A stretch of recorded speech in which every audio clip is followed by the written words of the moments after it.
earphones वाला style.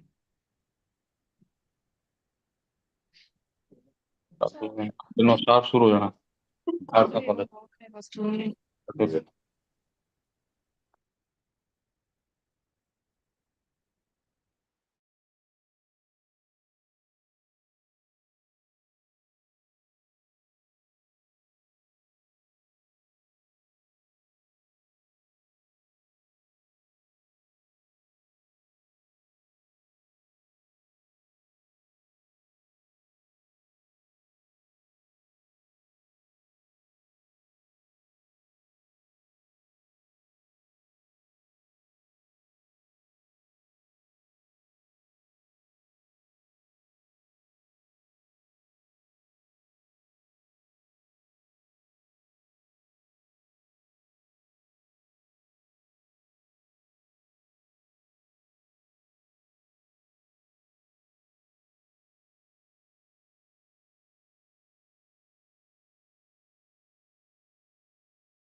नमस्कार sir.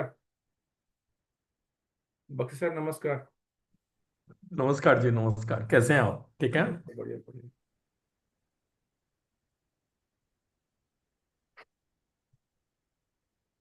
Yeah, good morning everyone and good morning Professor Bakshi sir and good morning. Professor Vibu. Yeah. Now we are waiting to Professor Gurminder ji, principal. Just check.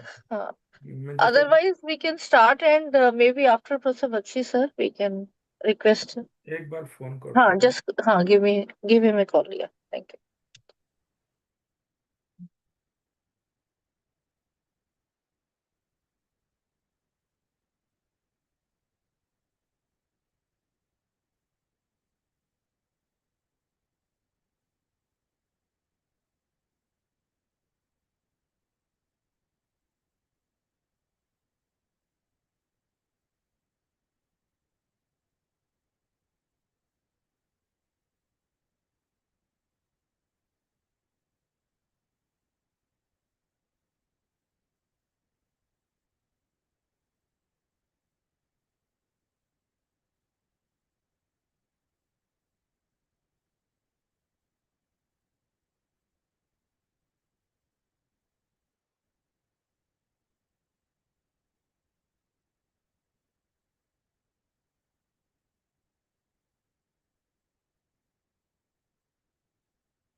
Good morning, Dr. Durga. Gayatri, please make co-host Dr. Durga.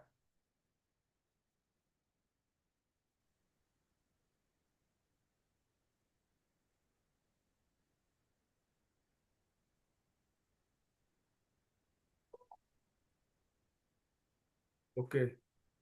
Mom, let us start. Let me start. Good morning everyone. Just see someone has joined from admin. Please all of you rename yourself. Let us start here. Okay. Good morning madam, good morning professor Sahu, good morning Bakshi sir. Good morning ji, good morning sir. कैसे हैं? ठीक हो सर। Let me start, friend. Respected Ved Prakash sir, respected Bakshi sir, respected my principal sir, Professor Gurminder ji, respected Dr. Jagdal, chairman of the Board of Studies, Savitri Bhai Phule Pune University, Pune, director of the center, Professor Bimal Ra, my dear friend Dr. Durga Madhav Mahapatra, and all the esteemed participants. A very warm welcome to each one of you. Today we gathered here to commence a one-week online faculty development program on research methodology. This program has designed to strengthen our research capabilities among the faculties. I'm delighted to see such an enthusiastic participation. Almost more than 180 students, 180 candidates are participating in this FDP. Sir, before we begin the proceeding, let us take a moment to invoke the divine blessing. I request everyone to join us as we are going to lighting the lamp. Thank you. Gayatri, please light the lamp.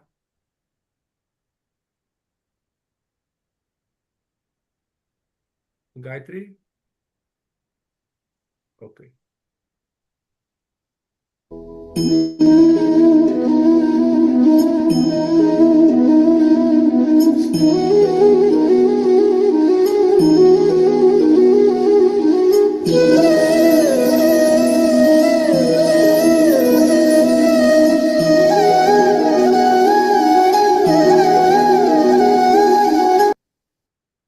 Okay, thank you, Gayatri. Let me introduce a towering figure in the Indian higher education, Professor Dr. A.K. Bakshi sir, a double gold medalist and a record-setting scholar from the University of Delhi. Professor Bakshi has an extraordinary path in teaching, research, administration, and institutional building. From serving as the founding Vice Chancellor of PDM University to being selected globally as Executive Director of the Territory Education Commission of Mauritius, his contributions have been monumental. At the University of Delhi, he has served with distinction as Sri Shankarlal Chair Professor, Head of the Department of Chemistry, Director CPDHE, and Director ILL, and many more. His international research experience in Germany and Japan, including work under Nobel laureate Professor Kenchi Fukui, has further enriched Indian academia. A pioneer in e-learning, Professor Bakshi has authored more than 200 research papers, 11 books, 51 edited volumes, and 63 national e-learning modules. He is a recipient of numerous prestigious awards and twice felicitated by the former President Dr. APJ Abdul Kalam, and with nearly more than 500 invited talks in 4 years. Sir, we are deeply honored by your presence, and we invite you to address the online gathering. Thank you, sir. Bakshi, sir. Thank you very much, Professor Sahu, for your very kind words of introduction. Good morning, everybody. All the esteemed dignitaries present on the occasion, including Professor Gurmahinder Singh, Principal, SGTB Khalsa College, Professor Vimal Rar, Director, UGC-MMTTC at SGTB Khalsa College, Dr. Durga, and many others. And last but not the least, dear participants from all over the country.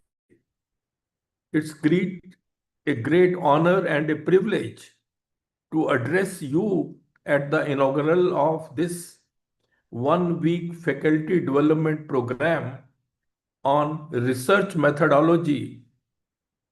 Focus is going to be on essentials and plagiarism challenges. As Professor Sahu pointed out, basic purpose of this program is to enhance research capabilities of our colleagues. Because research is one area where we are not doing very well. Because I agree that the two main functions of a teacher are doing teaching and research. Of course, we are doing teaching learning, but research is also very, very important. See, research is like building the road ahead. Teaching is like lightening the lamp. So, how can you light the lamp if there is no road ahead? So that is the role which research plays. Research, creates new knowledge, while teaching basically focuses on spreading existing knowledge. So you will all agree that research is very, very important. But unfortunately, we are not able to excel much in research in our country. There was a report which I was reading which says that 99% of the higher educational institutions in the country are not contributing to high quality knowledge creation. Most of the research is routine research. The research is driven by, promotion. You want promotion, therefore you do publications. Focus is more on quantity rather than quality. So these are the issues of concern. Why should it happen? See, we will have to think over that. Why, we lack research orientation in our country. Now, even at UG level, research component has been added in the 4th year. But merely by adding, we will be able to do research? That's the question. Because, research or why we are not able to do or excel in research, ultimately, the problem is in our education system. Our education system, I feel, is still very much outdated. We do not encourage thinking, innovation, and creativity amongst the students. It generally seems that the purpose of education in our country is to prepare them for examinations. And then they focus on scoring marks and doing well in examination. Is that the purpose of education? We will have to think over all these things. See, this program as well as in general, all of you are teachers. You have to work on two fronts. One is how you yourself can improve so that you are able to excel in research. That is one component.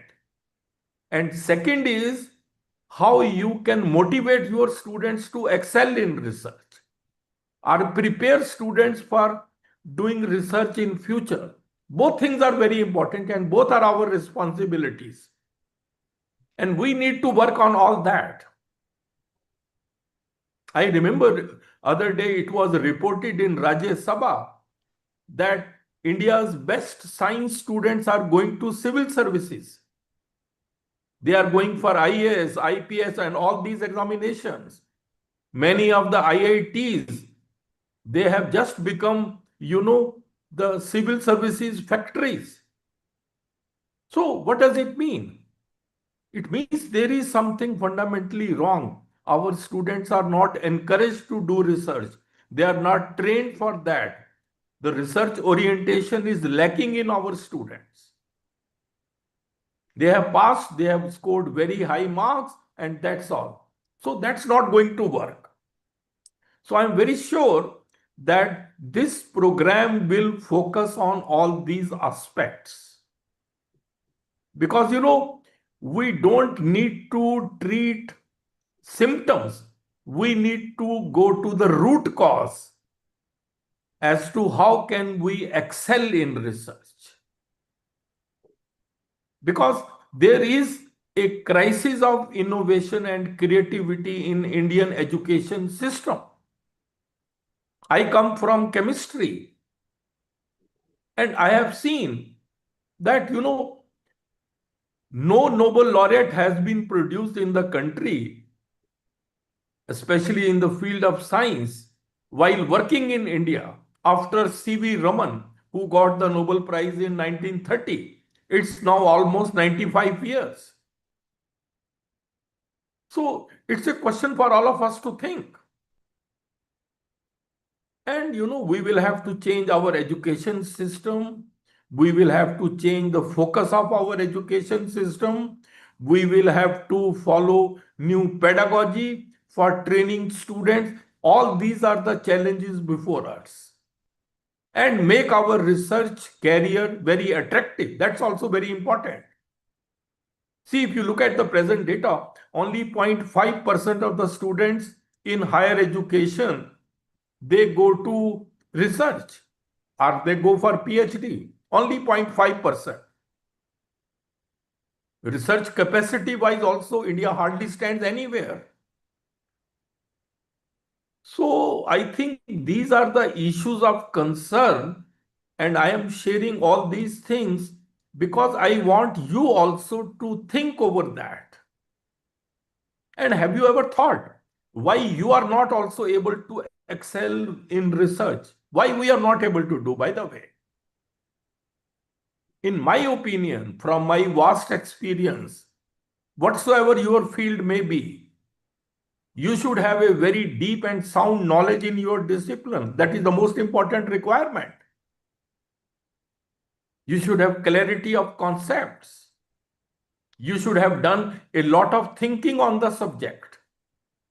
You may be from any discipline. In every discipline, you need all that. This is the first requirement. It's not the superficial knowledge which will work. In-depth understanding. And then you must remember that, the knowledge in all disciplines is growing very, very fast.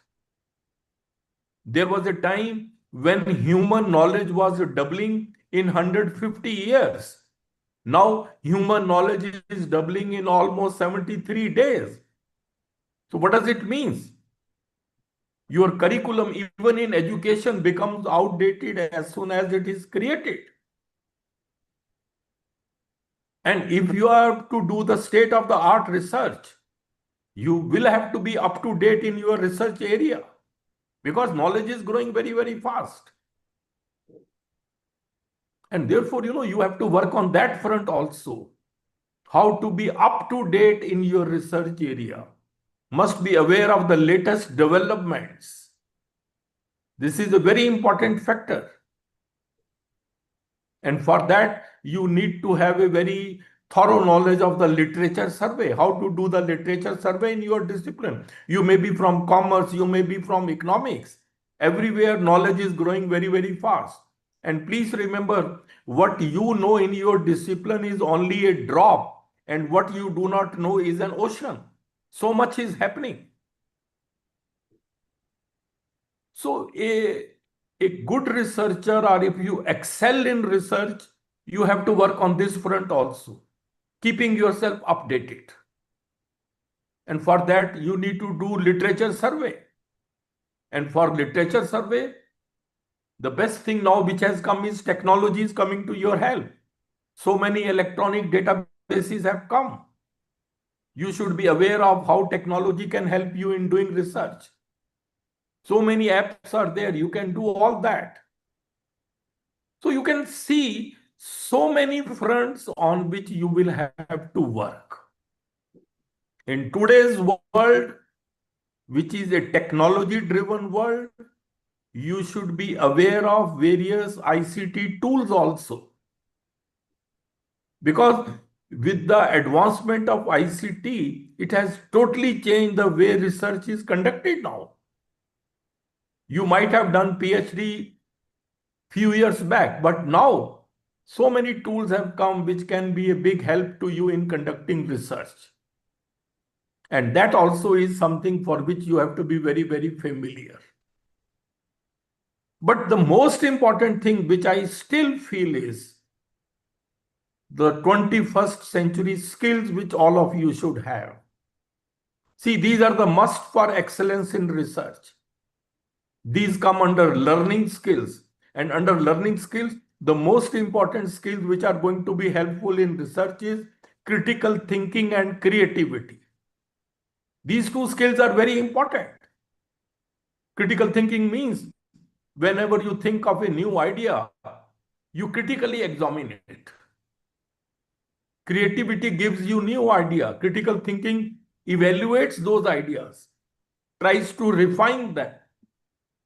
Therefore, creativity and critical thinking taken together, they can help you a lot in your research work. And you can be creative only if you have a vast knowledge. Because creativity is connecting the previously unconnected dots. You will be able to connect the previously unconnected dots only if you know how many dots are there. That means you must be familiar with the literature survey. So these skills, then collaboration and communication are also very important. See, all leading researchers all over the world, they work in collaboration. Different people come, they work with an open mind. Good ideas may come from anywhere. So this skill is also very important. Here in our education system, sometimes we teach our students to look at every other as your competitor. No, that will not work. You have to collaborate also. So these skills are very important learning skills. Then, literacy skills are also very important in research. Information literacy, media literacy, technology literacy. These are the skills which you need in this digital age. Information literacy basically means what? It basically means that whenever you need any information, you should know what can be the possible source. You should be able to search that information, find that information, and use that information. And now, so many sources of knowledge are available. See, the world has changed. Therefore, research scenario has also changed. This is something we have to keep it in mind. Then media literacy and technology literacy are also very important. So many tools have come. And then life skills are also important. Flexibility, that means you can work on various multitasking. You should have the ability to do that. So, what I really mean to say is my experience shows that all these things which I am talking to you, these need to be cultivated in our students also, right time from the time when they are in education system. Because, the older you become, the more difficult it becomes to change yourself. Therefore, this is also your responsibility as a teacher to cultivate these skills in your students. And then, if possible, you also try to acquire these skills. Only then you will be able to do meaningful research. Please do not do research just for the sake of doing research. Research should be done with a purpose. You should look at a problem which can really give you insight into something. That is very important. It should be transparent. It should be meaningful. And the methodology which you use, in this program, we are going to talk about research methodology, which is the total approach which you follow to solve or do research. But research methodology can vary from discipline to discipline. For example, in my chemistry, we have a totally different methodology depending upon in which area you are. So that could vary because every discipline has different questions, different goals, different ways to achieve new knowledge. So research methodology could vary. But then you have to be aware of. But please remember, research methodology alone cannot make you a good researcher. Because it doesn't mean that once you know the research methodology, you will be able to do great research. No. If it were that simple, then everybody who is a very good in research methodology would have been a world-class researcher. Research is actually the art of scientific investigation. It's not any formulaic that you have a formula, you apply and you get the research. No. It is the art of scientific investigation, and art includes what? Art means creativity, skill, and intuition. These three things are very important. So, these things come with practice. So these are some of the things, which I just wanted to mention to you because these are the areas of concern in our country. And I'm very sure that Professor Bibu Prasad, who is organizing this program, he is a very accomplished speaker and a researcher, and he understands all these things very well. And he must have taken care to ensure that you get the right type of guidance which is required in the current scenario. I'm very sure that this program is going to be a great success.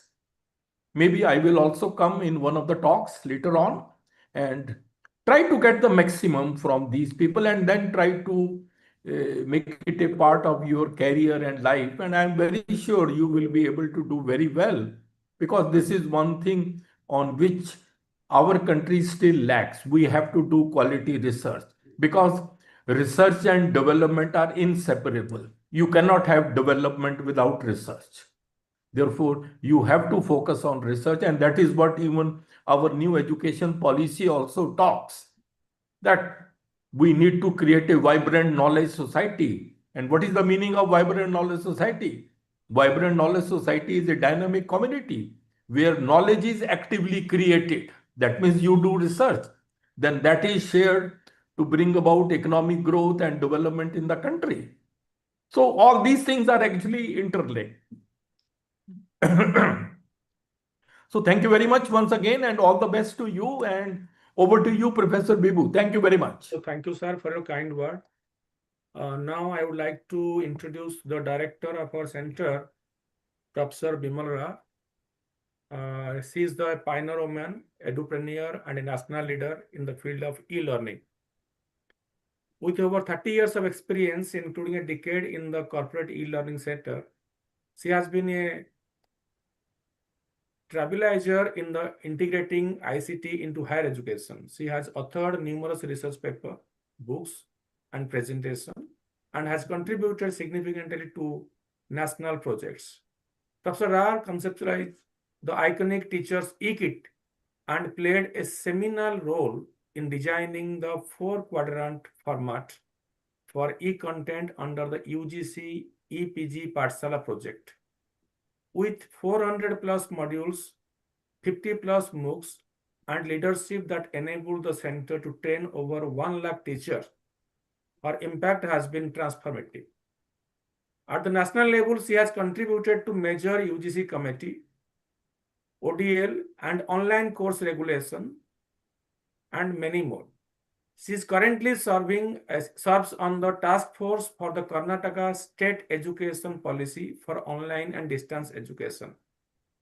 She is the recipient of the INSA Best Teacher Award 2020, the Edupreneur Award, the Delhi Ratan Award, and many more.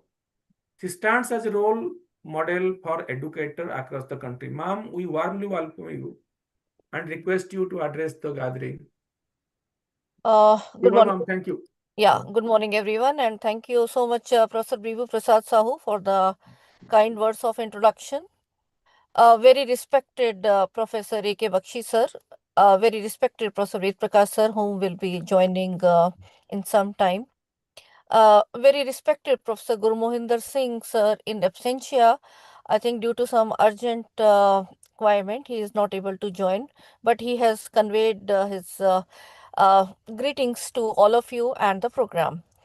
Also, very respected Professor B.S. Jagdale, who is the principal of Mahatma Gandhi Vidya Mandir's Loknete Hirek Arts, Science and Commerce College from Panchvati, Nasik. Sir, we are delighted to be collaborating with your institutions, and a very warm welcome. The entire team of organizing committee members, and most importantly, all my dear colleagues who have joined as participants in this 1 week online co-learning journey with all of us. Hearty welcome to all of you. And I welcome you on behalf of the center and the entire management and principal, sir. In this 1 week online faculty development program on research methodology, essentials and plagiarism challenges, starting from today, 24th, it will go till 29th November 2025. And as I told you, it is a collaborative effort, and we are thankful to this very prestigious institution from Nasik. I personally welcome you on behalf of Ministry of Education and UGC It's a center of UGC and Ministry of Education, which is named as UGC-MMTTC, that is Malviya Mission Teacher Training Center. Earlier, we were known as GAD-TL, Guru Angad Dev Teaching Learning Center, and taking that Guru Angad Dev Ji blessings, we are also now known as GAD-MMTTC. Situated at my own premier institution, Shri Guru Tegh Bahadur Khalsa College, a constituent college of University of Delhi. In our college, which is a minority Sikh institution, the values and the professional requirements to make the student competent in this competent world goes hand in hand. And the special focus goes to the entire teaching, learning and the values aspect. Sikhi itself is the term for learner. So seeking blessings from Guru Angad Dev Ji, the second of the 10 Sikh Gurus, in whose honor we have kept the name of the center, and also remembering Shri Guru Tegh Bahadur Ji, the ninth of the Sikh Gurus, in whose honor we have kept the college name. And it is this pious occasion that today we are celebrating the recognition and all the contributions that Shri Guru Tegh Bahadur Ji has been doing in this world.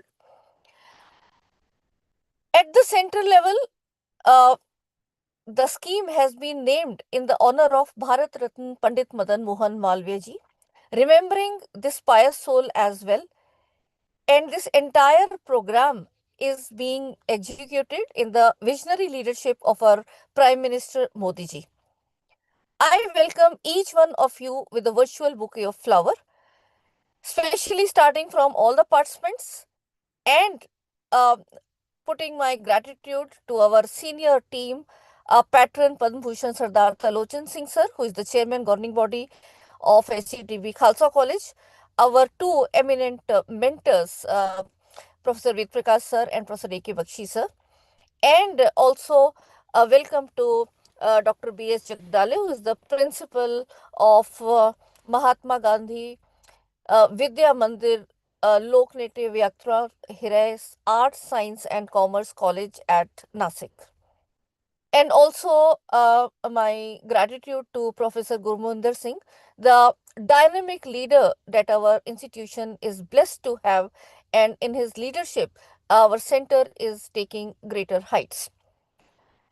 I'm also equally thankful to the entire organizing team headed by my colleague Professor Bibu Prasad, who is actively helping in the center's activity, not only these programs, and also others who are like Dr. Durga Mahadav, who is the associate professor at Northeastern Hill University, Meghalaya, and Dr. Nutan Sadagir, who is a faculty at MGV's LVH Art, Science and Commerce College, Nasik, and perhaps many others who will be also joining in the later parts of the program.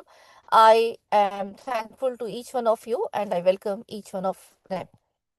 The UGC Malviya Mission Teacher Training Center has a compact but yet state-of-art facilities in order to provide, I will say, right from the motivational aspect, why we need to change. Like just now you heard a very motivational inaugural address from Professor A.K. Bakshi sir, that in the changing scenario, why as teachers we have to be changing. So this center, through the active team which spreads across more than 2000 teachers at the country level, is now doing that act. And I'm also thankful to all the collaborating institutions. Since 2020, it is more than 60 collaborative events that we have conducted. I'm thankful to each one of them. The center started in 2016, but prior to that, the journey as a national level team started in October 2013 at my college.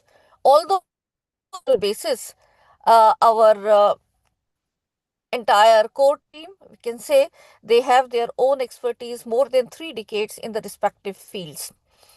And at Center for E-Learning, which we started as a unique model, is now getting replicated across different institutions, having a studio and the technical team whom academicians can guide to prepare good quality content.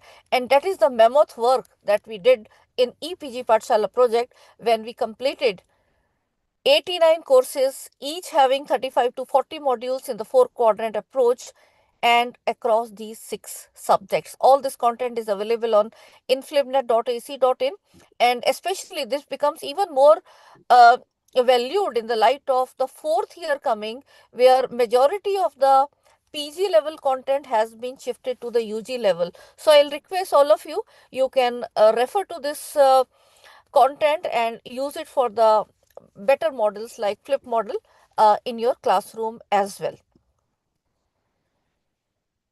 We also contributed more than 50 MOOCs for the SWAM platform of Government of India, out of which 42 MOOCs were rolled out for the EPG Pathshala out of the total 63 PG level MOOCs. My own conceptualized e-content as open educational resource, the teacher's e-kit, and prior to that, myself and Professor Bakshi, we gave the 4-quadrant e-content format to the country through the EPG Pathshala project. From 2016 to 2020, we were actively involved in the training of teachers, and we could touch 9,000. Do you feel it is a big number? No. Wait a lot. How the technology made this exponential after 2020 when we shifted to online mode, and that too in a self-sustainable way. It was only because of the collaborative efforts that we could touch the magical number, and we handholded the teachers who wanted to change because there was no alternative. And in the embracement of technology by teachers, our center and our entire team played a pivotal role. Not only the technology, but when the challenges like skill enhancement courses in the light of national education policy came, Delhi University selected only our center to be implementing the faculty development programs, and I am happy to share we have conducted more than 45 FDPs in collaboration with Delhi University, and thankful to Honorable Vice Chancellor Professor Yogesh Singh and also Professor Payal Mago, who is the chairman of the Skill Enhancement Courses Committee at Delhi University. Our contributions are continuous with the challenges, ups and downs coming, because whenever a project stops, maintaining our team is really a challenge. But then in Arpit course, where we got the National Resource Center of Chemistry, we trained more than 8,000 teachers across 2018, 19 and 20. Starting from 75 National Resource Centers, in 2020 there were 42 centers, and out of the 42 centers, our center was rated number 1 in terms of enrollment as well as the quality of the content that our team delivered. And showing you the statistics that after this online exponential increase, we have now on date touched more than 1,20,000 teachers, and the number is growing every day. Because of the mammoth effort, our training in the brand of GAD-TLC, we were selected as one of the 45 centers selected of the then existing around 150 centers, and we were awarded and renamed as Malviya Mission Center. And that's where the UGC-MMTTC comes into place, because the scheme is of Ministry of Education, but through UGC, the funding is provided event-wise, and we have the mandate of conducting offline as well as online events for the career advancement scheme of the our colleagues. And now rather this MMTTC is the nomenclature which is also given to the earlier UGC HRDCs. So all centers who have the mandate of providing training in the for the requirement of CAS, then it is UGC MMTTC or Malviya Mission Teacher Training Center. And the vision of this new phase is to build competencies in the faculty for better teaching, learning, and research by exposing them to Indian values, updating knowledge and skills, and aligning teaching, learning, and research with the needs of the society and NEP 2020. So this vision statement, it is telling, conveying everything.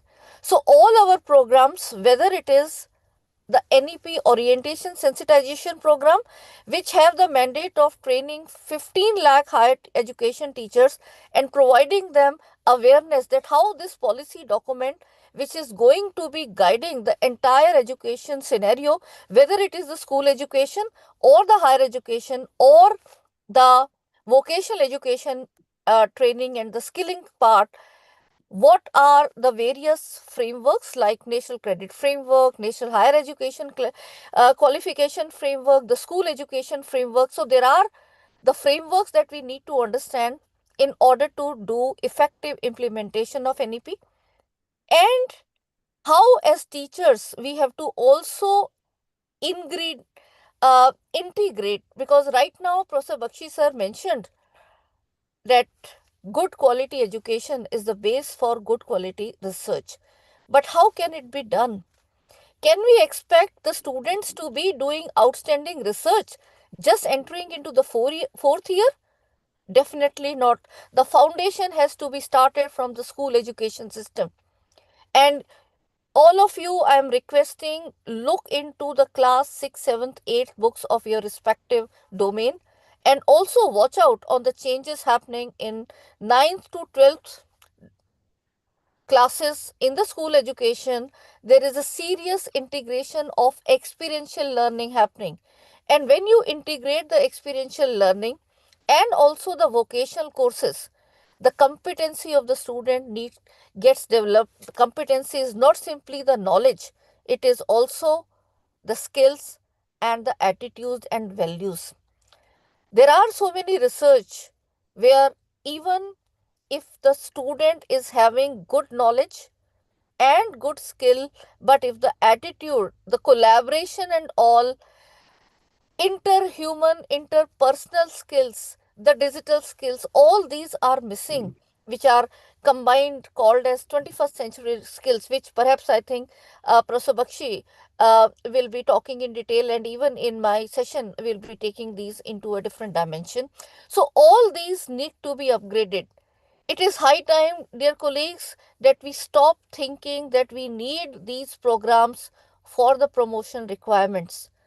It is not that once we have become professors or once we have become principals or once we have become deans or vice chancellor, we stop learning. No, the lifelong learning is now becoming even more important after the corona time. I think you can see how technology has really seeped it into our all the roles. Could we ever think of joining the FDPs in this way? Definitely not.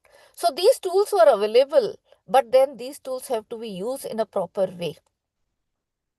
And now the AI is also there. The future of technology is here. It is there in our hands. It is going to be a levelizer. It's not that only premier institutions, the students will be getting the access to the knowledge or information. Now it is there with everyone. And the role of teachers is going to change. The moment the role of teachers is going to change, prepare them towards curiosity, creative thinking. It cannot be happening when you simply keep on giving the lecture one side. So please make the effort of making your student curious to ask questions, and this curiosity becomes the base of doing good quality research. The research is not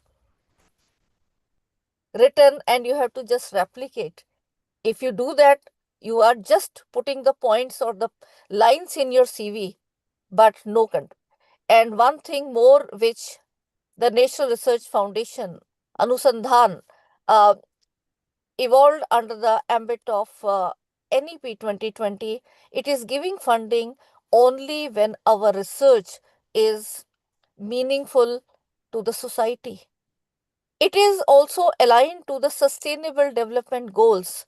So can we look into all these aspects, that how when we work in groups with our students or ourselves, we have to be collaborative and we have to be also mentoring them to imbibe the values. So that's what I will say, and more you're going to learn from so many renowned resource persons who will be joining.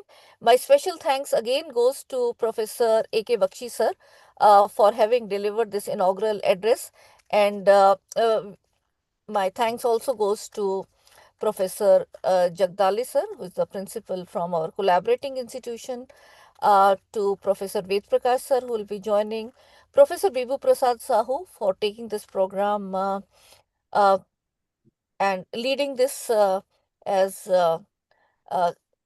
convener of this FDP, and the entire team of organizing. And we are looking forward to greater interactions with all of you. All the participants, please be interactive and ask questions. And thanks to all the speakers who will be joining in this program. So, best wishes to this program, and over to you, Professor Bibu. Okay, thank you, ma'am, for your kind word. Professor Jagdal is here.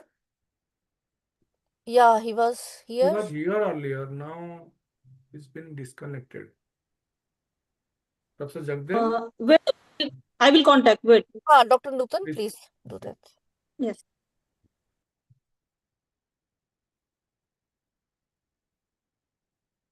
And let me add that when you join this program, please keep your videos on. These are all the requirements for the completion in attendance. The other requirement, there will be some test and the quizzes and assignment that you have to complete. We will tell you in due course of time as we proceed. So over to you, Bibu, to take it Okay, further. okay. Yeah, take Okay, it. thank you, ma'am. Thank you, ma'am. Sir. Sir, Yeah, Nutan, ma'am. he was unable to unmute. Please make him co-host. Okay, Yes, Gayatri. Sir, please unmute the sir. Okay. Make him co-host. Yes, Gayatri, Yes, please he make joined. Jagdal sir co-host. Professor Jagdal co-host. Gayatri, please make Professor Jagdal co-host. Good morning, sir. Professor Jagdal, good morning, sir. कौन है वहाँ पे technical पे? Gayatri is there. Gayatri is there. Gayatri, please make him co-host. Professor Jagdal. Let us click on unmute. Sir, now I think you can unmute. Okay, it's okay. Yeah. Okay, Please. great. Yeah. Good morning, sir. Welcome. Yeah, good morning, respected Bibu Sahu sir, respected Okay. Professor Vimal Raha madam, respected. Okay, sir, let me introduce first. Okay, no problem. Okay. It's my privilege to introduce Dr. B.S. Jagdal, a distinguished academic leader and respected educationist. Currently, Dr. Jagdal serves as the chairman of the Board of Studies at Savitribai Pune University, Pune, where he plays a pivotal role in shaping the academic curriculum and advancing educational standards across the university. He is also a member of the Academic Council, STP-12, contributing significantly to policy formulation, academic planning, and the overall governance of the university. In addition to his university level leadership, Dr. Jagdal is also the principal of the Mahatma Gandhi Vidya Mandir's Loknete Art, Science and Commerce College, Panchavati, Nasik, Maharashtra, where he has been instrumental in promoting quality education, research culture, and student development. He's a committed administrator and he's an inspiring academician and a visionary leader also. Sir, thank you, sir. We warmly welcome you and invite you to address the gathering. Thank you once again, sir. Okay, thank you, respected Sahu sir, respected Vimal Raha madam, respected A.K. Bakshi sir, and all the participants from all over the India who are going to train under the UGC Madan Malviya Mission Training Center of Khalsa University. It is a very good opportunity given by this training center. For last 6 years, we are associated with the training center, and our teacher get trained in on a different subject. For this FDP, very interesting topic is selected research methodology essential and plagiarism challenge. Nowadays, as per NEP part of syllabus, school education, not only school education, what we observed in higher education also. Most of the experiential learning, research-based study is focused, and most of the credit based on the research projects, field projects, community engagement projects. For that, we must train our teacher for the different area of research. What are the challenges there? Government of India is focusing more on the contribution of Indian scientists for the overall development of India. Under the leadership of Honorable Prime Minister, we are focusing on the vision of vision of India 2047. And for the development of our country, research is a very important parameter. Research, when we focus on research, then and then our development is possible.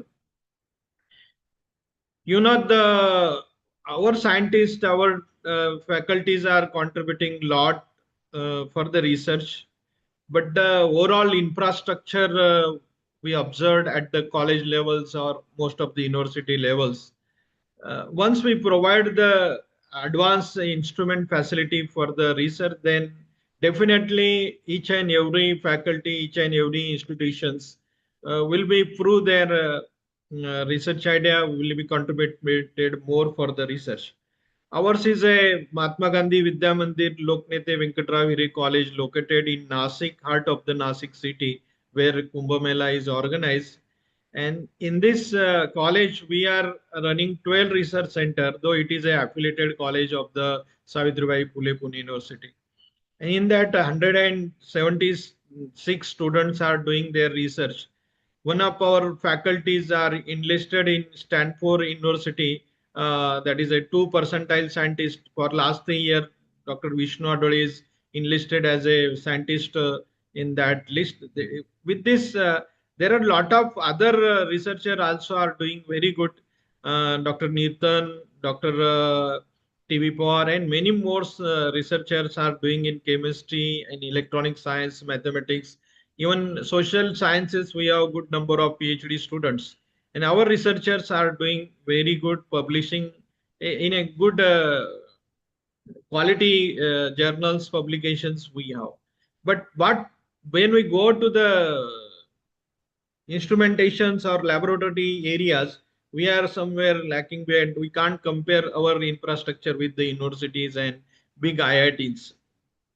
When we affiliated college get a good number of infrastructure for the research, then the purpose of NEP or purpose of the outstanding publications, outstanding patents, and many more, then we have to convert our research into a patent, and we must have some startup ideas, and that should be get a benefit for the community, benefit for the overall entrepreneurs also, such that we can make a more our Indian products we can market abroad the any countries, and then our country will be get developed. This is with this few things. I must thanks our coordinator Dr. Newtons, who definitely contribute for the continuous in collaboration with these research centers. I must thank all the organizing committees of the FDPs, Dr. Sao, and many more. I must thank Dr. Vimal Rao, who she always support us for organizing such a collaborative activities. And with these few words, I welcome all the participants. Hope you must contribute with this listening all the lecture through online modes. There is a examination is there. You know all the details, evaluation methodologies of this FDP.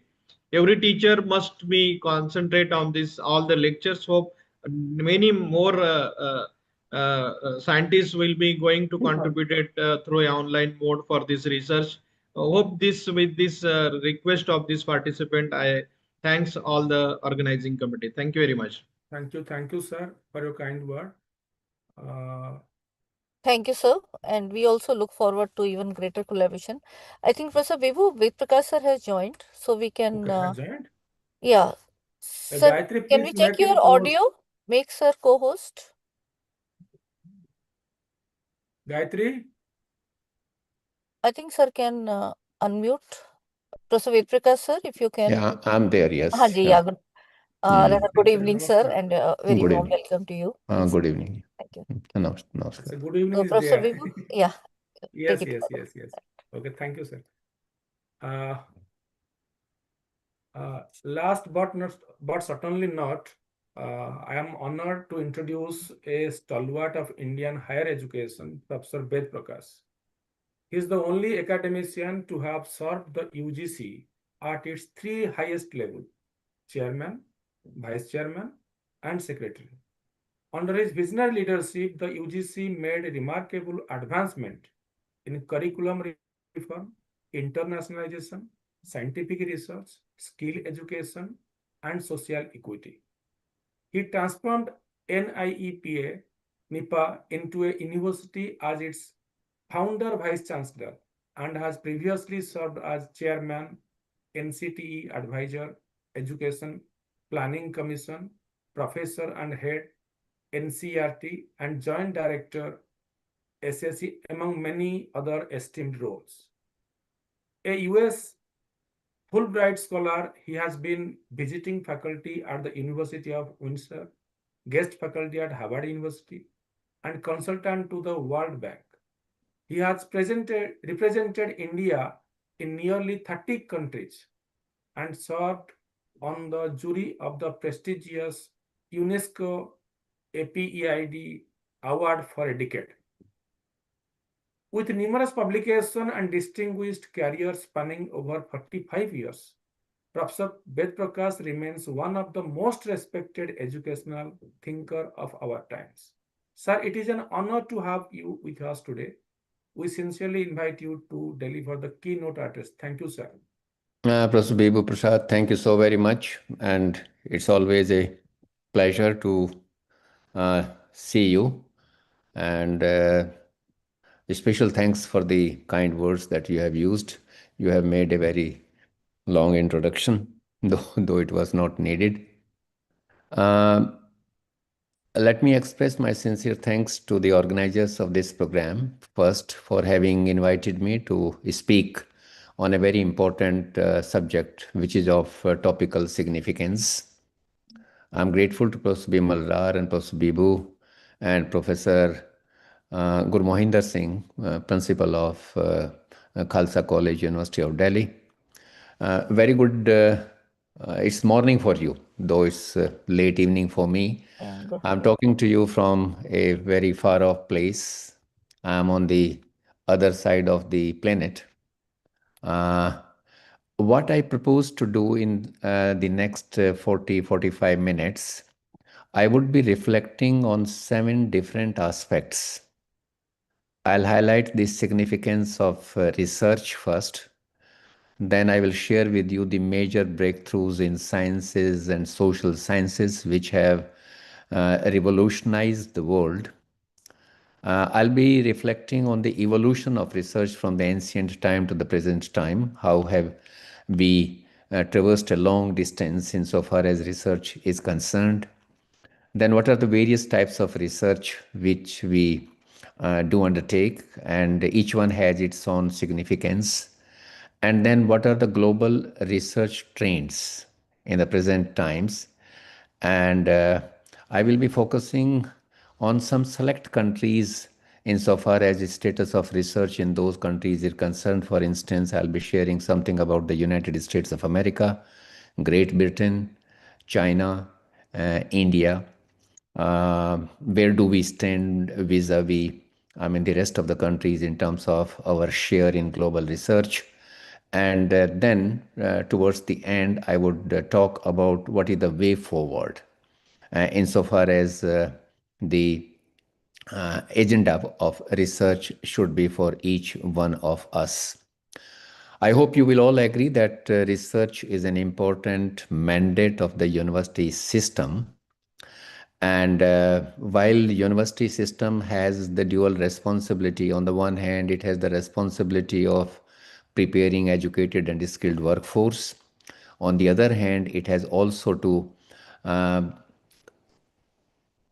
add to the existing body of knowledge through research and innovation. The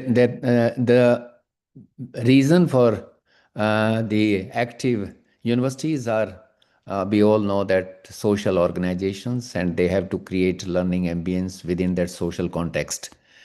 They are the organizations that have to show way to the society and to take the society for the next stage of development, and that cannot happen without research and innovation.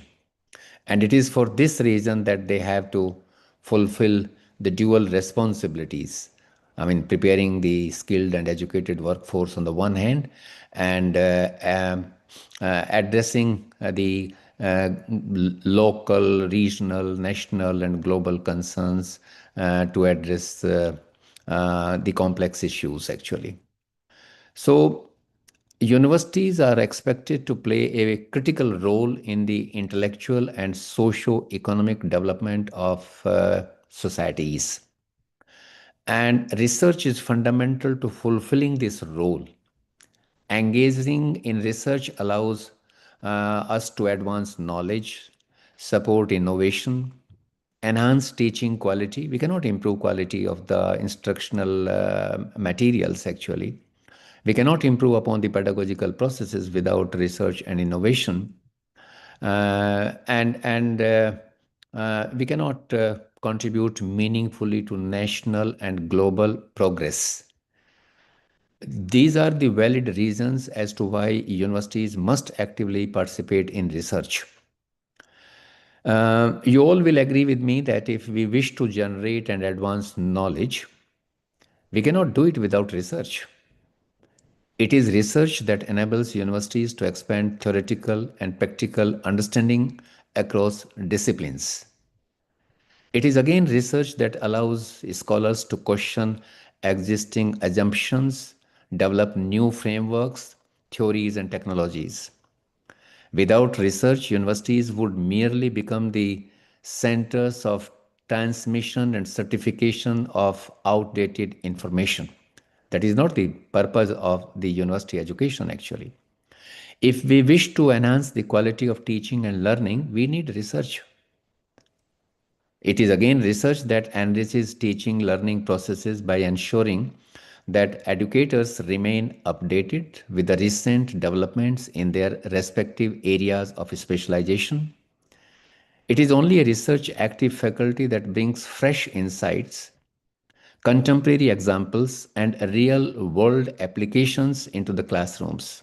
Therefore, it is research through which we can strengthen the academic rigor in our classroom teaching and learning. You will also agree that if we wish to promote innovation and technological advancements, we again need research, because universities are the key drivers of scientific and technological innovations.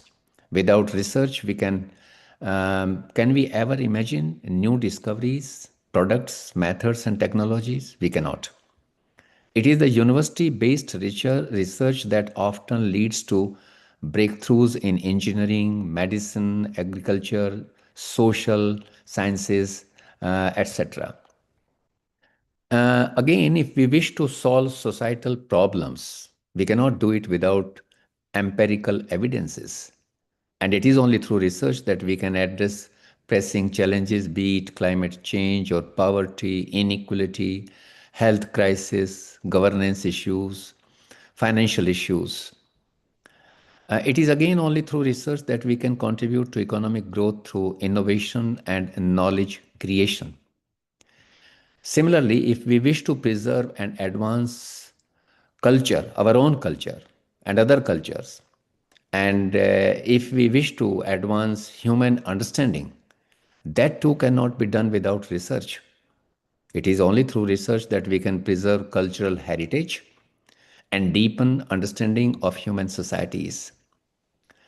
Research, my dear colleagues, not only enhances academic excellence but also supports economic development, informs public policies, and addresses global challenges. In essence, research transforms universities from teaching institutions into dynamic centers of discovery, creativity, and social advancement. Universities, therefore, must actively engage in research because it is central to their mission of generating knowledge, improving education, driving innovation, and contributing to societal progress. Can we imagine, if we compare the ancient time with the present time, you will all agree that the present world that looks so very different from the earlier times has been shaped profoundly by groundbreaking discoveries in both the sciences and social sciences. These breakthroughs have not only expanded the frontiers of knowledge, but have also redefined the way humans live, the way we think, the way we organize our societies, and the way we take our societies forward, and the way we interact with the rest of the world, actually. Just think, had Nicholas Copernicus not given us the heliocentric model placing sun at the center of the solar system, could we have transformed the astronomy leading to modern physics?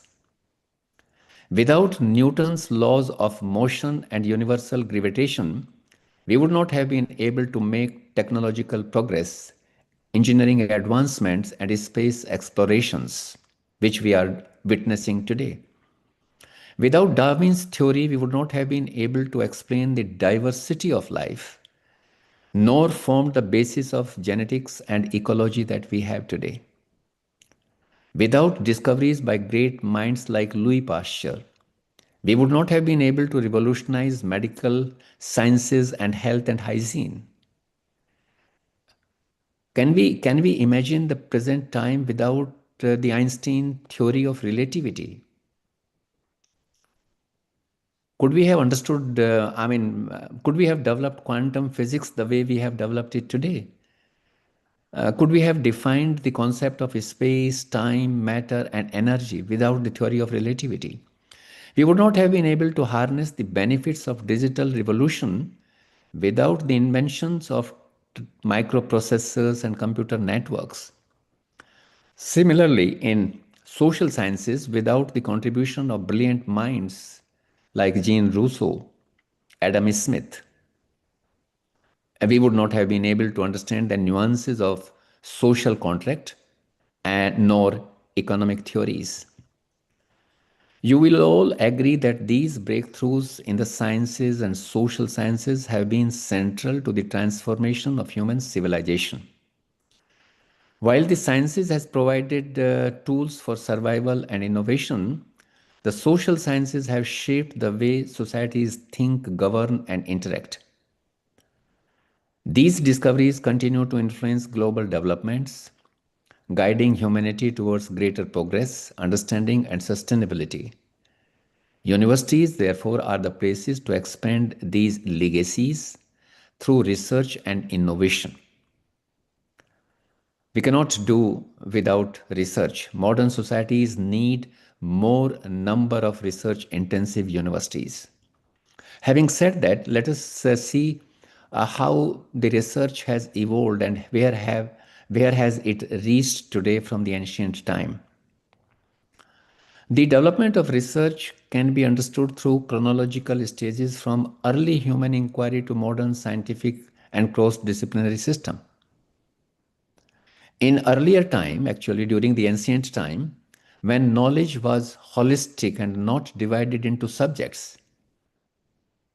For instance, if I give you the example of Heraclitus, who was the Greek philosopher of the pre-Socrates time, he once said, which has been articulated by different people in using different semantics. He said, and I quote, "You can't step twice in the same stream," unquote. Now it depends upon the observers, upon each one of us. How do we look at that statement of Heraclitus? Some people have interpreted it like that nothing is static in this world but change. Some people have seen logic into it. Some people say that if there is a logic, there is a mathematics involved in it. Some people say there is a philosophy involved in it. Some people say that there is science involved in it.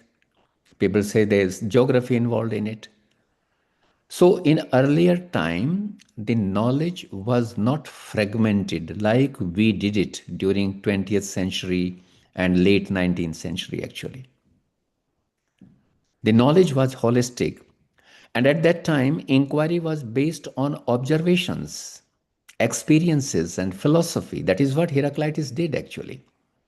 Early civilization contributed to mathematics, medicine, astronomy, and logic.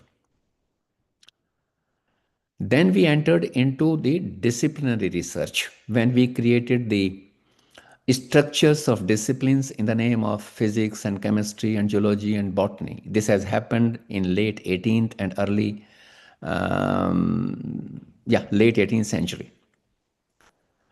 This was the time when knowledge began to separate into distinct disciplines, and European universities started focusing on disciplinary research. By the end of 15th century, the world had around 50 universities, and all of them were in Europe. The entire university system has evolved on the 11th century model of European universities actually. And during this medieval period, researchers focused strictly within specific boundaries leading to compartmentalization of knowledge. Then we entered into another phase of research. That is the third stage of research. Rise of multidisciplinary research. It started off after World War II actually, when the world faced complex issues like population explosion, industrialization, technological advancement, and environmental crisis.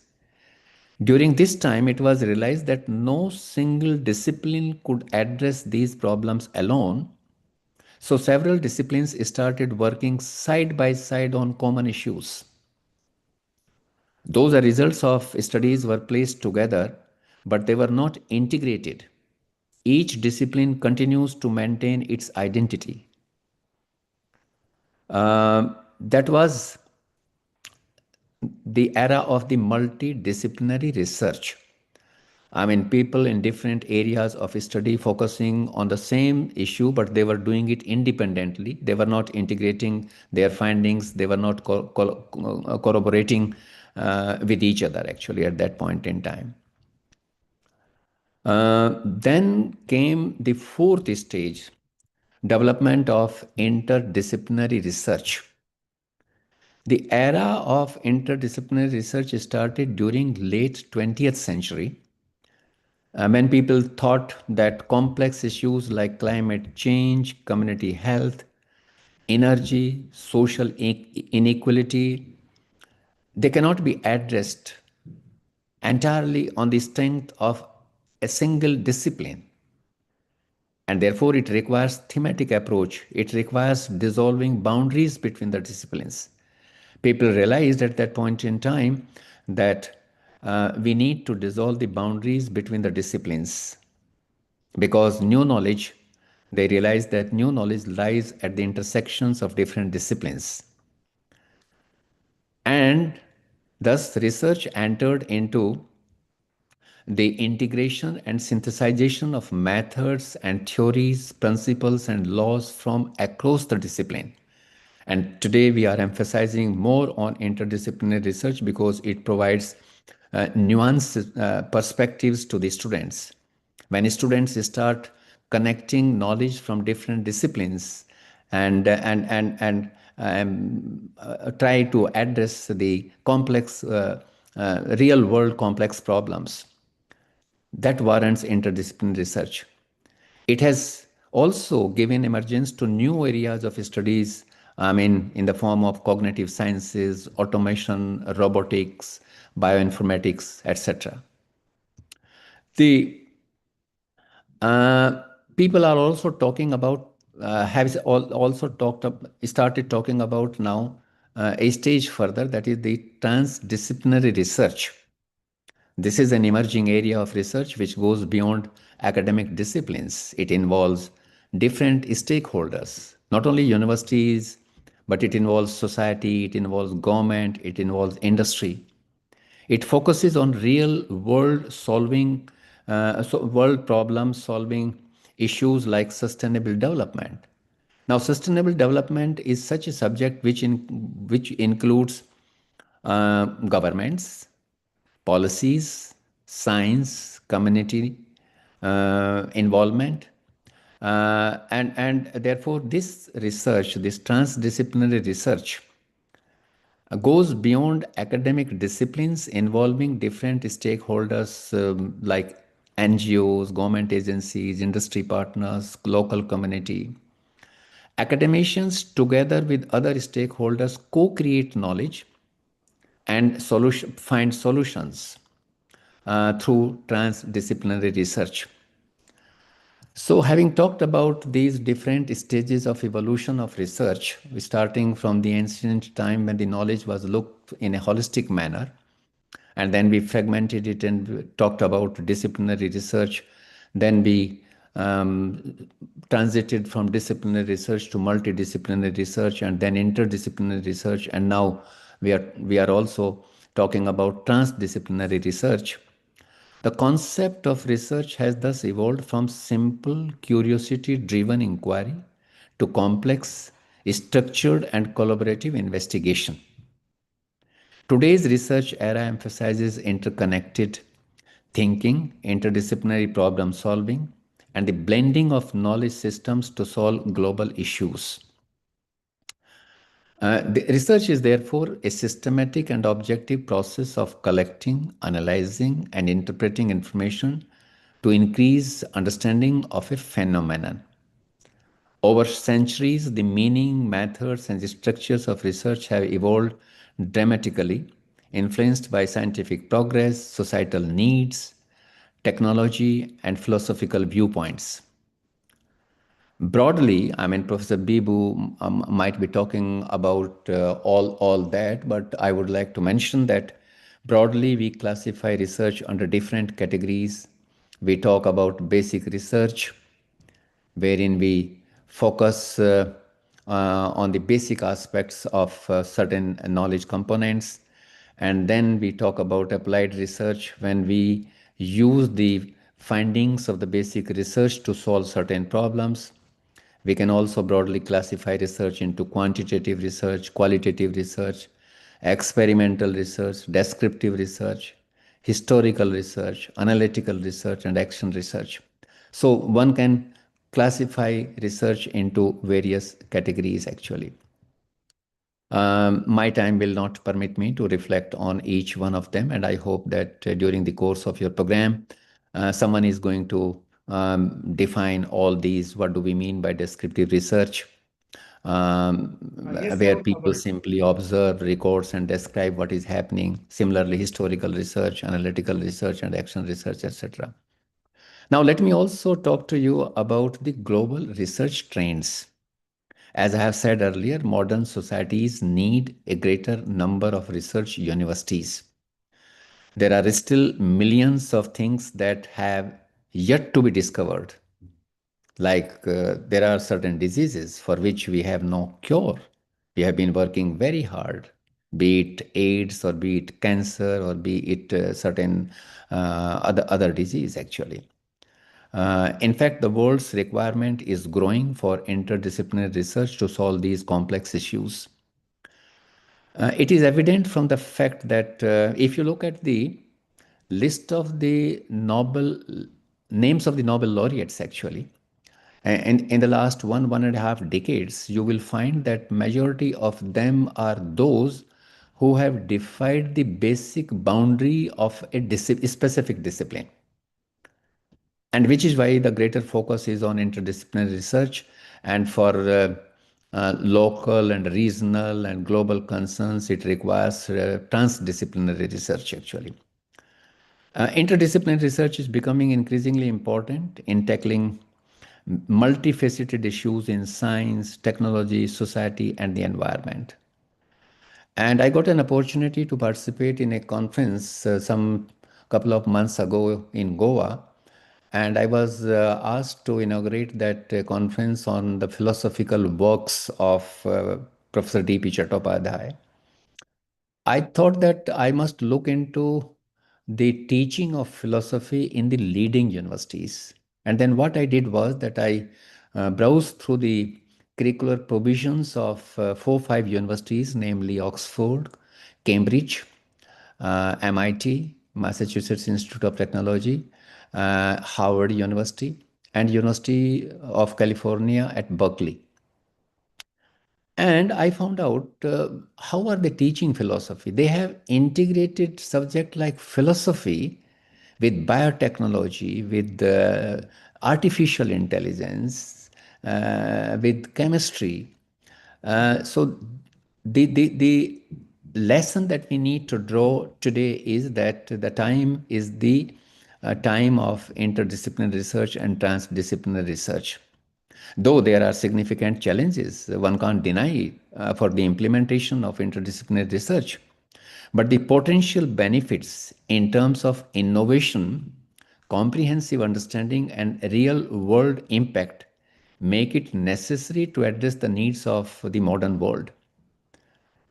Interdisciplinary research, as I had said, and I would like to reiterate it once again, it involves the integration of methods, theories, and concepts from multiple disciplines to address complex questions and problems that cannot be solved within the confines of a single discipline. This can be done by combining insights from across different disciplines. And while most of the leading universities have already moved toward interdisciplinary research, majority of our institutions of higher learning, barring a few of them, they are still pursuing discipline-specific research. And therefore, the lesson for all of us is that we need to transit from the disciplinary research and multidisciplinary research to interdisciplinary research and transdisciplinary research. Now, let me also talk to you about the status of research in some universities. I'll give you a comparative assessment of the contribution made by different countries and their share in global research, the kind of investment that they are making for the promotion of research, so that we can have some key takeaways from that kind of a discussion. The general perception about the present world is that it is the US system which continues to dominate at the global scenario in higher education and research, which is a fact actually. I mean, no one can deny it. US system has been outpaced now in the recent past by the Chinese system actually. I'll talk to you when I talk about China. Let me talk first about US system. US is the second largest system of higher education in the world in terms of number of higher educational institutions, as we are the largest in terms of number of institutions. But US is the second largest. US has about 6,000 higher educational institutions. But of those 6,000 higher educational institutions in the United States of America, they have around 250 research intensive universities. US is the country which publishes around 700,000 research papers annually. And the share of US in global research is around 17%. But if you look at the investment that the United States of America makes, US is spending 3.46% of their GDP on research and development. And you can very well imagine what would be the quantum of resources that they are investing for the promotion of research. I mean, US university is the largest, sorry, US economy is the largest economy. And the size of the US GDP is humongous. And of that, they are spending 3.46% of their GDP on research and development. And which is why the US universities continue to dominate at the global level. I was looking into the number of Nobel Prizes actually earned by the US universities. And for your information, today I was collecting the data from the internet, and I found out that of the top 10 universities with most Nobel Prize winners, 7 of them are from United States of America, 2 from Great Britain, and 1 from France. Top 10 universities which have bagged the maximum number of Nobel Prizes.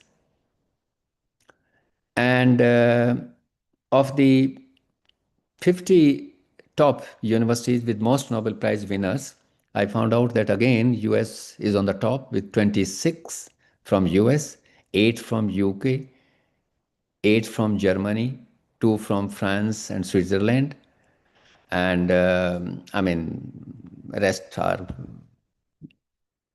from Denmark, Netherlands, Austria, and Sweden, etc. Universities with more than 100 Nobel Prizes, if you want to know, you can Google and you can find out it is the Harvard University, which has bagged more than 152 or 53 Nobel Prizes. The second university is again from Columbia, which has bagged 103 or 102, I think, Nobel Prizes. Then, I mean, you can go on doing some kind of a research, and you will find that majority of the universities with maximum number of Nobel Prizes are from the United States of America. And which is why the US system happens to be the most sought after system of higher education in the world.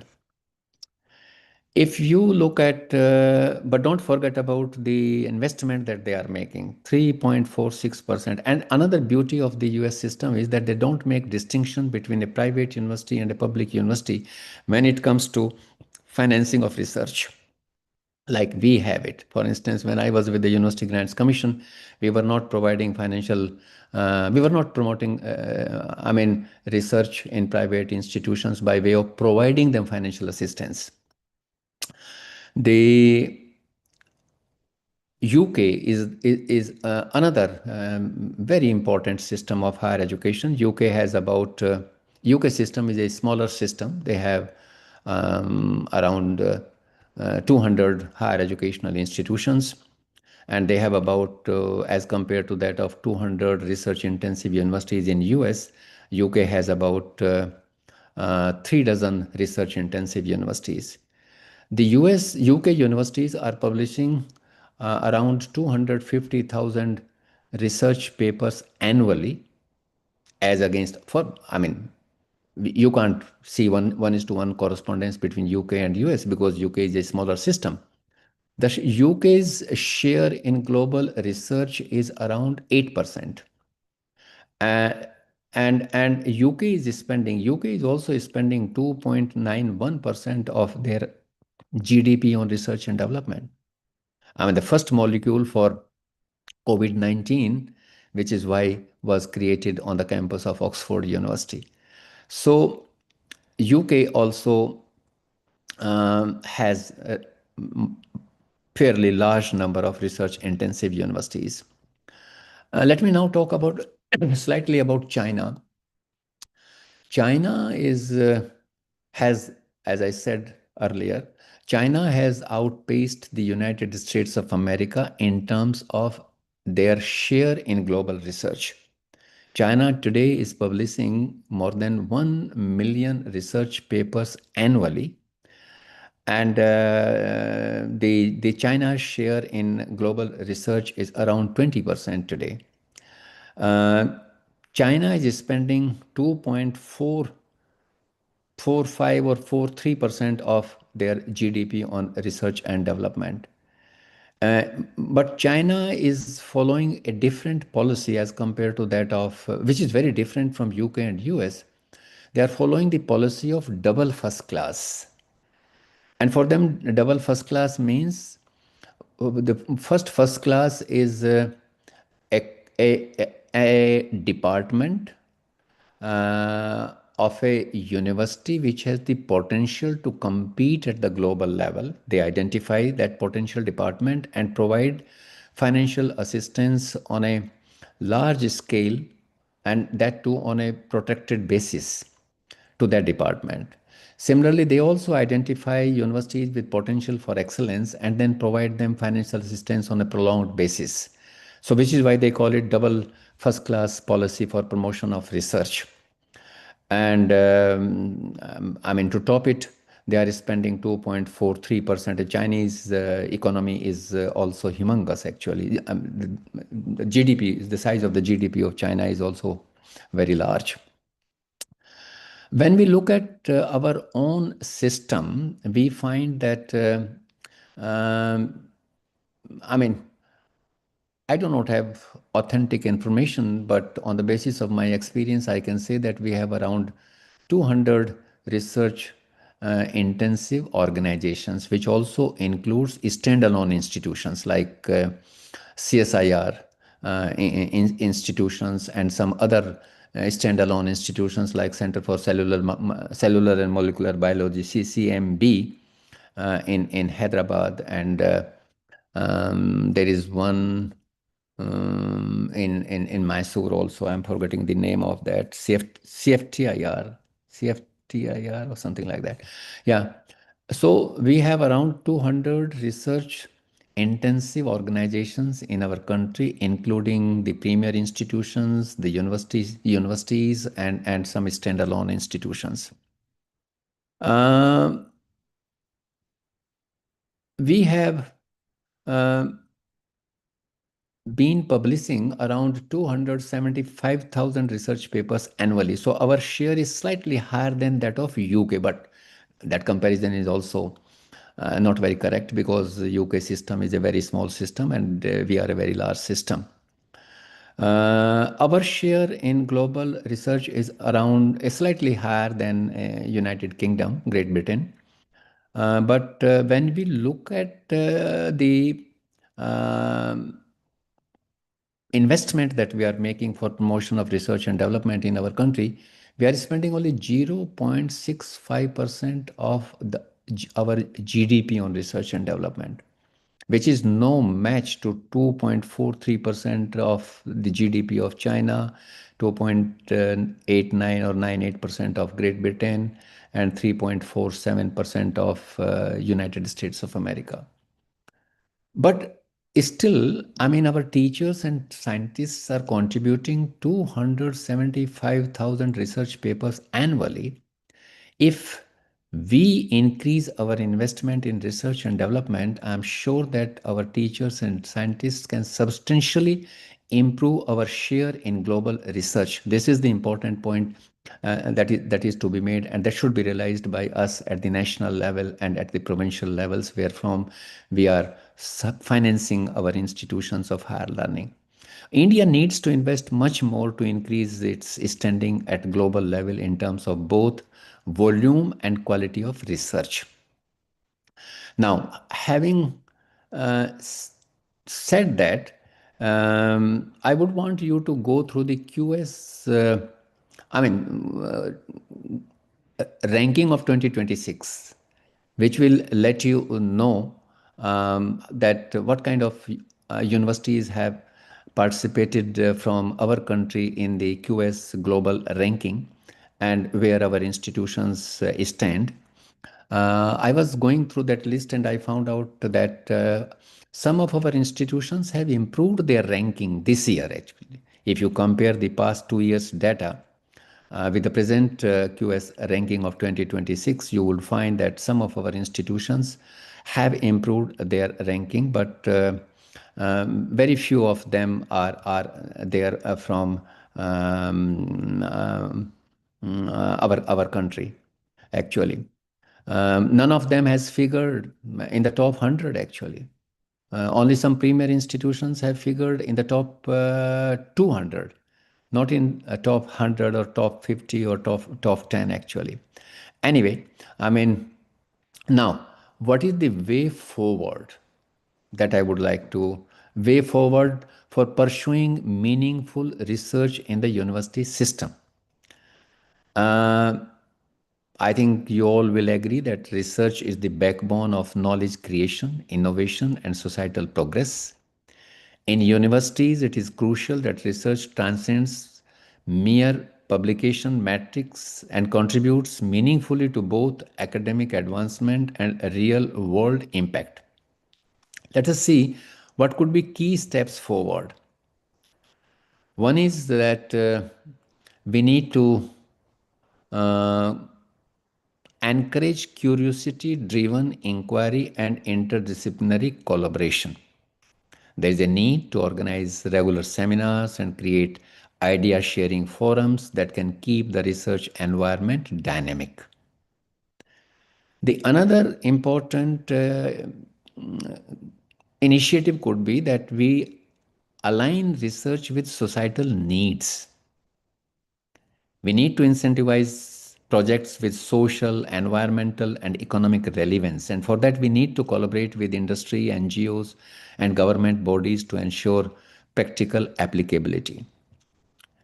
The third important thing could be mentoring, actually. Experienced faculty should guide young researchers in developing strong questions, methods, ethical practices, fostering a collaborative supervision model. That is important. The another key step could be that we should support high-risk, high-reward projects through grants and fellowships to promote transformative discoveries. The another important thing in our country, what we need to do is that we need to streamline processes and transparent funding system, which allow researchers to focus on intellectual work rather than red tapeism or bureaucracy. There is also a need to make open access to findings and platform for data sharing to enhance visibility, reproducibility, and global cooperation. I think we also need to integrate teaching with research. We have been talking about it for long, and we keep saying that you cannot improve quality of teaching without research, and you cannot improve research without quality teaching. So they are intertwined, actually. So we need to involve students in research since it develops critical thinking and ensure research becomes an integral part of the academic ecosystem. And now, since we have brought out the new national education policy in 2020, which is in the public domain for our last for 5 years, and we have switched over to 4-year undergraduate program with the aim that the 4th year would be devoted to research, and that every learner in the 4th year will get the opportunity to participate in research, and that we would be preparing research ready students for the doctoral program through the 4-year program, which is a big challenge, though it is a doable proposition. I mean, in the Western world, universities are doing that, and we have also, I mean, emulated it from there. But it remains a challenge to prepare the research-ready students through the 4-year program. Meaningful research requires a culture that values curiosity, relevance, mentorship, innovation, collaboration, and integration into teaching. By focusing on impact rather than metrics, universities can ensure research contributes to both knowledge and societal betterment. So, That's all. I thought that I would like to reflect on these important aspects of for promotion of research in our university system. I take now this opportunity to inaugurate this program, which is being organized by Professor Bibu Kumar and Professor Vimal Rar from the GTB Khalsa College, which is one of the Madan Mohan Malviya teacher training centers recognized by the Ministry of Education. And I do hope that during the course of the program, you will get a wonderful opportunity to interact with outstanding fellow colleagues from different institutions. And besides that, you will also be collaborating with each other. You will learn through the experiences of the fellow colleagues from across the institutions. So with these words, now let me also once again take the opportunity to express my sincere thanks for giving me the opportunity to inaugurate this program, which is focusing on the promotion of research in the university system. So thank you very much, Professor Bibu, and wish you all the very best to all of you. I hope that you will have a great learning experience in the next, I do not know whether it is 1 week program, Professor Bibu, Yes, or sir. it's more Yes, sir. than Yes, sir. one. It's 1 week program. Is it 1 week program, Professor Bibu, or more than 1 week 1 week, program? sir. 1 week, sir. Okay. Okay. So thank you very much, Professor Bibu, for Thank you. giving me the opportunity. Okay. Thank you, sir. Thank you, sir, for your kind words. Sir, you covered almost all areas of research, and probably it was one of the inspiring lecture from my side. And also, I believe participant also enjoyed a lot. Thank you once again, sir, for sparing valuable time. All right. Sir, you joined from US, I think. Yeah, I'm there in Thank the you very US. much, Yes. sir, for sparing your valuable time. Thank you once again. Thank you once again. But last thing that I would like to say, you all are incredible people. You are very fortunate to have entered into this noble profession. This is the only profession which allows us, I mean, the wonderful opportunity it provides us.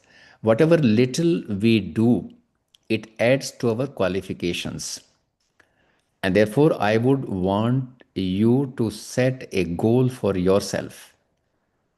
What would you like to do in the next 365 days in terms of your contribution to improving the quality of teaching and learning by way of improving the classroom processes, by evolving pedagogical processes which can help you provide differential treatment to the learners coming from diverse background?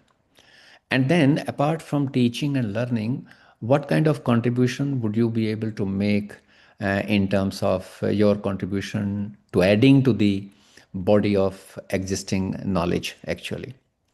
And then, towards the end of the year, you should look back and see how have you progressed, what is that has worked and what is that has not worked, so that you can apply some mid-course correction and you can set you can revisit your goal for the subsequent period. If you do that, it will enhance your reputation in your area of specialization, and it will also ensure your relevance besides providing you the maximum satisfaction. I mean, when you create something which is not there, and then it gives enormous amount of joy. So my unsolicited advice to all of you would be to develop a perspective plan for yourself. I mean, we keep asking the institutions to come up with IDP, but I think you can also do it for yourselves in order to grow both academically and also socially. So thank you very much finally, and wishing you all great good luck and happiness. Thank you once again, sir. Thank you, Thank you, sir. Thank you, sir, for your valuable time. You spare your valuable time. Thank you, sir, once again. Now, I also propose a vote of thanks formally to our respected Bakshi sir, Bimal ma'am, respected Ved Prakash sir, Jagdil sir, for their important word for this program. Thank you once again to all the dignitaries who have shared their important word to this FDP. And formally, I'm concluding this inaugural ceremony of this FDP. We'll start our first session from 11:30 onwards. So Thank you do so I much. have your permission to leave, Professor Bibu? Yes, sir. Yes, you can leave, sir. All You right. can leave. You can All leave. right. All right. Thank you very Yes. much. Bye-bye. Okay. Namaskar, sir. So, friend, good morning to all. The inaugural ceremony is over of this FDP. So, being a coordinator of this FDP, so I want to share certain words with you. Friend, as you know that this FDP is 1 week FDP on the research methodology. We have designed the syllabus for this FDP in such a way that it will cover almost all the discipline, not only social science but also science as well.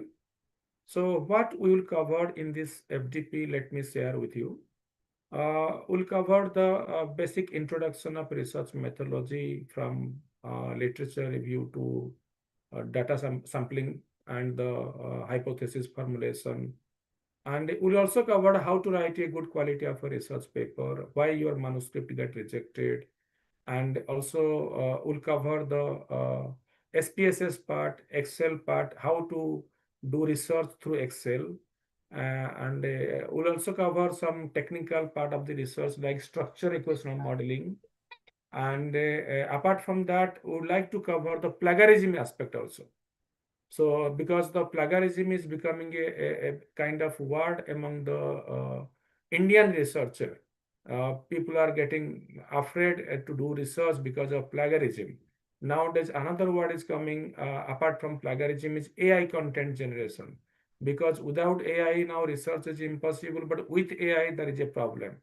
So how to avoid this kind of problem, we all will discuss in the coming days.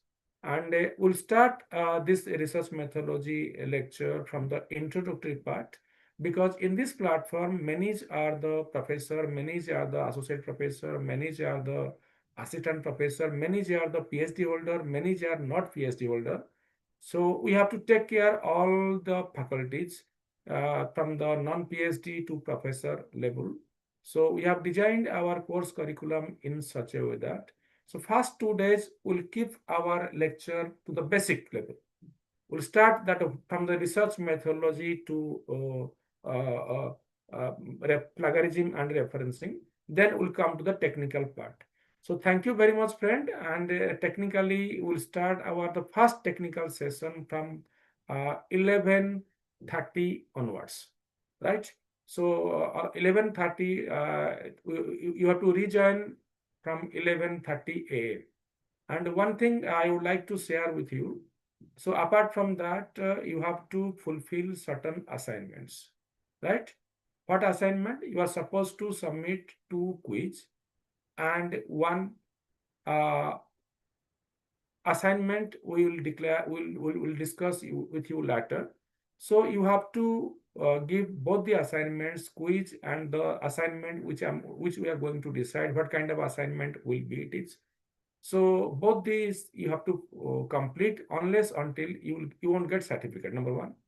Number 2, you have to switch on your camera, because since it's a UGC program, sometimes UGC people can come into the program and they can click the photograph. So sometimes they instruct us if they will find that a person and a participant is not showing his camera, that means they might instruct us to not to issue the certificate. So be careful about your own certification. So thank you very much for participating in this FDP. So myself, Professor Bibhu Prasad Sahu, and I'm the coordinator of this FDP. Whatever the problem, whatever the issues you will have, you can discuss with me in this group, or else you can contact me. My phone number is 98-108-29720. So you can contact me anytime. So no need, no worry. Okay. Thank you very much. We will rejoin. We'll restart this program at 11:30 a.m. So till then, thank you very much. You can get a 6 minutes break. It's now 11:24. So 11:30 onwards, we'll start the lecture, that is on Introductory to Research Methodology. Okay, thank you.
December மாசத்துக்கு இப்பயே கடந்து December மாசம்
Hello, Vibhu sir.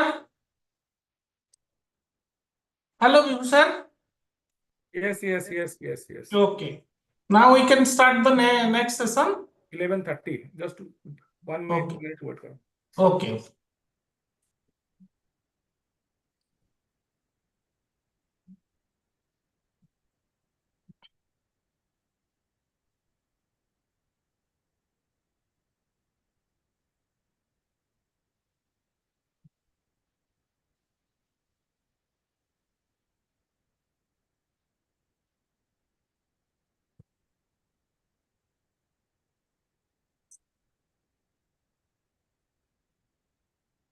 Sorry, it's almost 11:30. Now we can start.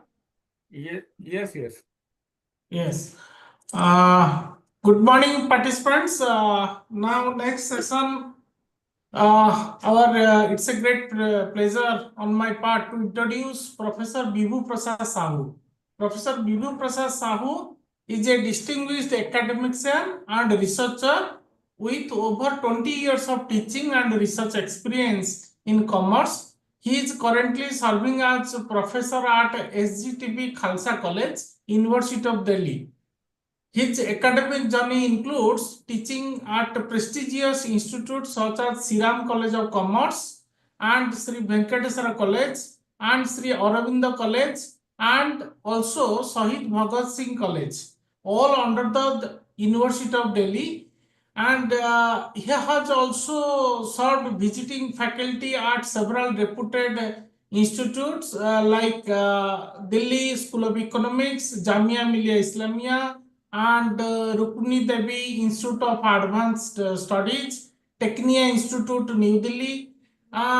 Further, Professor Sahu has authored 90 high-impact research paper and also 6 books, and also presented his work more than 30 national and international conferences and symposia. And he is sought after resource person of different FDP programs of MMTC and almost delivered 100 lectures at various universities.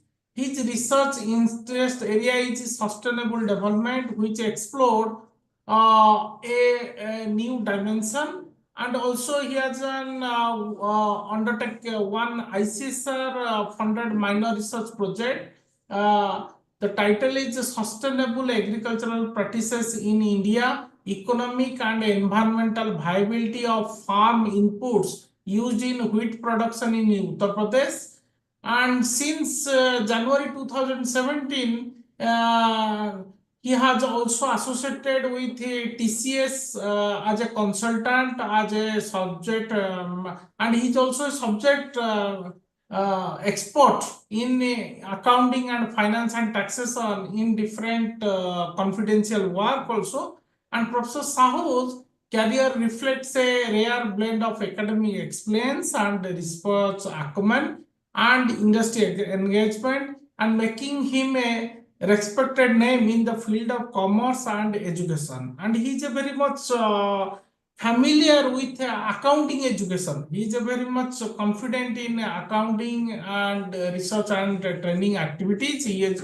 And once again, I welcome Professor Sahu to deliver his lecture in this session as regards to his research expertise. Thank you, Professor Durga, for nice introduction about me. So, am I here? Am I audible, Professor Durga? Yes, sir. Yes, sir. You are audible. Okay. So, friend, just 1 minute.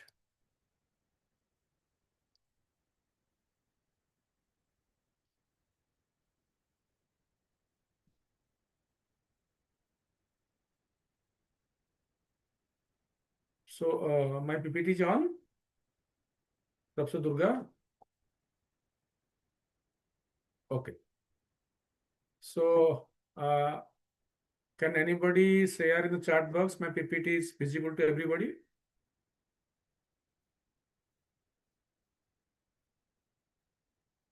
Okay, thank you, sir. Thank you. I got it. I got the message. So, dear participant, as you know that you are participating in a FDP.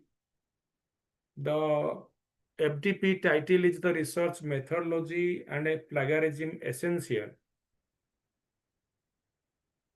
Particularly after 2020, post-NEP, the government of India is putting more focus on the research methodology, or you can say research.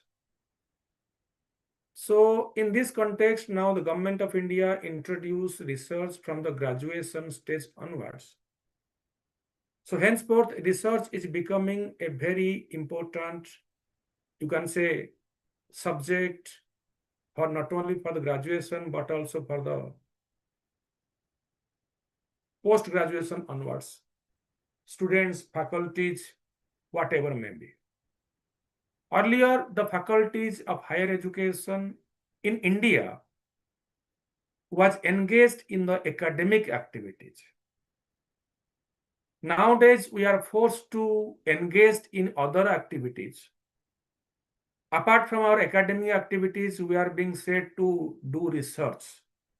I believe nowadays, we all are the academicians. You are some are professors are joined, some professors, some associate professors, some assistant professor, some research scholars participating in this FDP. And everybody is doing research. Research, they are doing research and without knowing the meaning of research. We all are doing research. So what is happening? It is the repetition of search. So friend, as I said that in the coming week, 1 week, that is Monday to Saturday, I have designed the lecture for you in such a way that step by step we will proceed and will cover entire process of research process. In the coming 2 days, we'll talk the introductory part of the research process.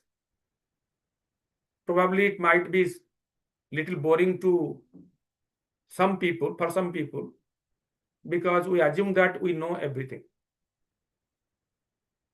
But it's not true. Lecture is lecture. That's why it is called a refresher course or faculty development program. So friend, learning is a continuous issue, continuous. It's a never ending process. So friend, what I'm going to discuss today, so I'm having a lecture, this lecture and the post-lunch lecture also. In my entire FDP, I would like to cover what is research process. I will also focus what is systematic literature review, how one can do SLR. I would also like to discuss how to write a good quality of a research paper. Why does your manuscript get rejected? Where to publish? Because publication is becoming a great issue for the Indian author. That is it. People are talking about clone journal, predatory journal, how you can escape, and plagiarism and AI content. These are the part I would like to cover in this FDP. Apart from that, we have invited many good academicians who are having expertise on their field. We have arranged the SPSS for you, hands-on SPSS for you. We have arranged a lecture, how to do research by using Excel. What is structure equational modeling? We will talk about the research ethics. We'll also talk about how to use AI in the research. These are the basics things we are going to discuss before you in the coming days. So friend, with this word, let me start my lecture. So friend, before I speak something, what is research? Just you see this PPT. The girl is doing research. Probably it is midnight. On her table, books are piling. And she's completely clueless what to do. where to start? So from this slide, we can conclude that research is not a part-time activity. It's what the Indian researchers are doing. We are doing research for the sake of promotion of what the Bakshi sir and Ved Prakash sir discussed. Very few people will find they are doing research by passion. Many of us are doing research for the sake of promotion or recruitment to fulfill the minimum criteria. That's why pirated come. That's why duplicacy come. That's why plagiarism come. So friend, in the coming 1.5 hours, I would like to discuss the research process. Before that, I want to show an important clip. I don't know whether it will be visible or not. No, cannot open. Sorry. Error. There is an error. Okay. So, sorry, 1 second. It's not moving. There is issue. Okay. So then what is research?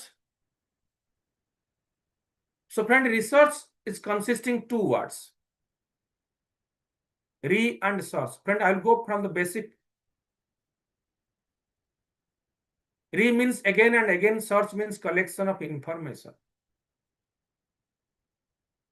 So the meaning of research is collection of information again and again, and from there you have to find a gap. This is called research. If you won't be able to find a gap, it means it is called repetition of search. It is not at all called research. So then, before you start research, you have to ask 3 questions. That is what, why, and how. As I said, that research means searching of information. You have to ask yourself, what for you are searching? So friend, a researcher is searching information to gain new knowledge, to acquire new knowledge. If a researcher is not acquiring any new knowledge by doing its research, it is not at all research. It is called repetition of search. So after that, he should ask himself why he is searching for knowledge. So friend, a researcher is searching for knowledge to get a gap, to find problem. When you gap, that gap is known as the research problem. Unless until you identify the research gap, this is not at all called research. It is called research, or you can say repetition of search. So many Indian authors, many researchers are engaged in the repetition of search. Only change the methodology. There is no gap. There is no research problem. Here the duplicacy arises. Here the plagiarism arises. The second objective or second motto of the researcher, he should find a gap. That is the research problem. The third question, he should ask himself how. How he will find a gap? He will find a gap by collecting data, analyzing data, and preparing a report and submitting to the stakeholder. So this what, why, and how is the real meaning of research. So friend, what are the main characteristics of research? There are many other characteristics you can find. But I believe 3 important characteristics of research are research is empirical, research is logical, and research is cyclic. Why research is empirical? Because research based upon the proven scientific method. which is being derived from observation and experiment. The word experiments we are using in the science discipline, the word observation we are using in the social science discipline. Research is logical. Why it is logical? Because research based upon sequential. You have to do research one after another. And moreover, research is cyclic. Why cyclic? Research start with a question and end with a question. So these are the three important characteristics of a research. A researcher should have these three characteristics. He should keep in his mind: empirical, logical, and cyclic. Though there are many other characteristics are there. But what are the purpose of research? The purpose of research is to generate new knowledge. So friend, why I'm discussing all these facts? We all are doing research. In this platform, there are professors are there, there are associate professors are there. Everybody is doing research from graduation to professors without knowing the proper meaning of research. That's the problem. Before to do any activities, you must know the meaning. Why you are doing this activity? What is the purpose? So hence, friend, purpose of the research, number one, to generate new knowledge. If your research is not contributing any new kind of knowledge, if your research is not expanding any new literature, it is not at all a research. You can say it is a repetition of search. Second purpose would be, research means find out how and why things happen, and with the explanation. And most importantly, research is a problem solving. You have to identify the real issue and find an answer. Okay? And apart from this, in research, you have to develop a critical thinking. Unless until you develop a critical thinking, you cannot analyze your research. You cannot find a solution to the problem. And most importantly, at the end, you have to address, you have to talk what your research contribute towards policy making. Nowadays, if you appear any kind of interview, almost all professors are asking what kind of research you are doing, how it is contributing towards policy making. So you must do research that must contribute little about the policy making. As I said, that research means gaining new knowledge, acquiring new knowledge. Research means contributing and expanding the existing literature. If you are not doing so, it is not at all called research. Otherwise, you can say it is the research for the promotion, it is the research for the recruitment. So friend, so then what are the types of research, friend? Broadly, there are four types of research: basics research, applied research, qualitative, and quantitative. Apart from that, there are many new areas are emerging so far as research is concerned. There are action research, there are longitudinal research, there are cross-sectional research. Let me briefly explain about all. So friend, what is basic research? It is called fundamentals of research. If a researchers are engaged in the basic research, that means he is not solving any problem here.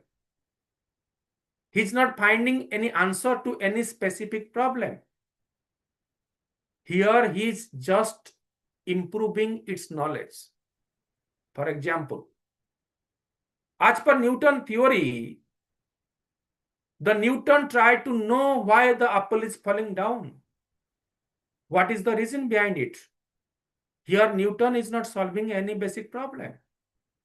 That's why it is called basic research. So another kind of research mostly the science students are doing called applied research. Applied research means the aim of this kind of research is to solve a specific problem. For example, during COVID-19, many scientists came and tried to find a solution. Many got success, many did not get success. So this is called applied research. Because here the scientists tried to solve a specific problem. If one is engaged this kind of research, it is called applied research. Quantitative research. If your research is based upon the quantity, number, data, it is called quantitative research. So nowadays, another important kind of research, many researchers are now engaged, qualitative research. It means here research based upon the word, text, video, audio, which is called non-numerical data. If research is based upon the non-numerical data, it is called qualitative research. Apart from these four basic kind of research, now some other areas are emerging and many researchers are engaged in other kind of research, like some other researchers are action research, causal research, cross-sectional research, longitudinal research, mixed research. Let me discuss few of them. So friend, action research. So what is action research? In this kind of research, researcher will try to identify the problem. Then to solve a problem, he will make a plan of action.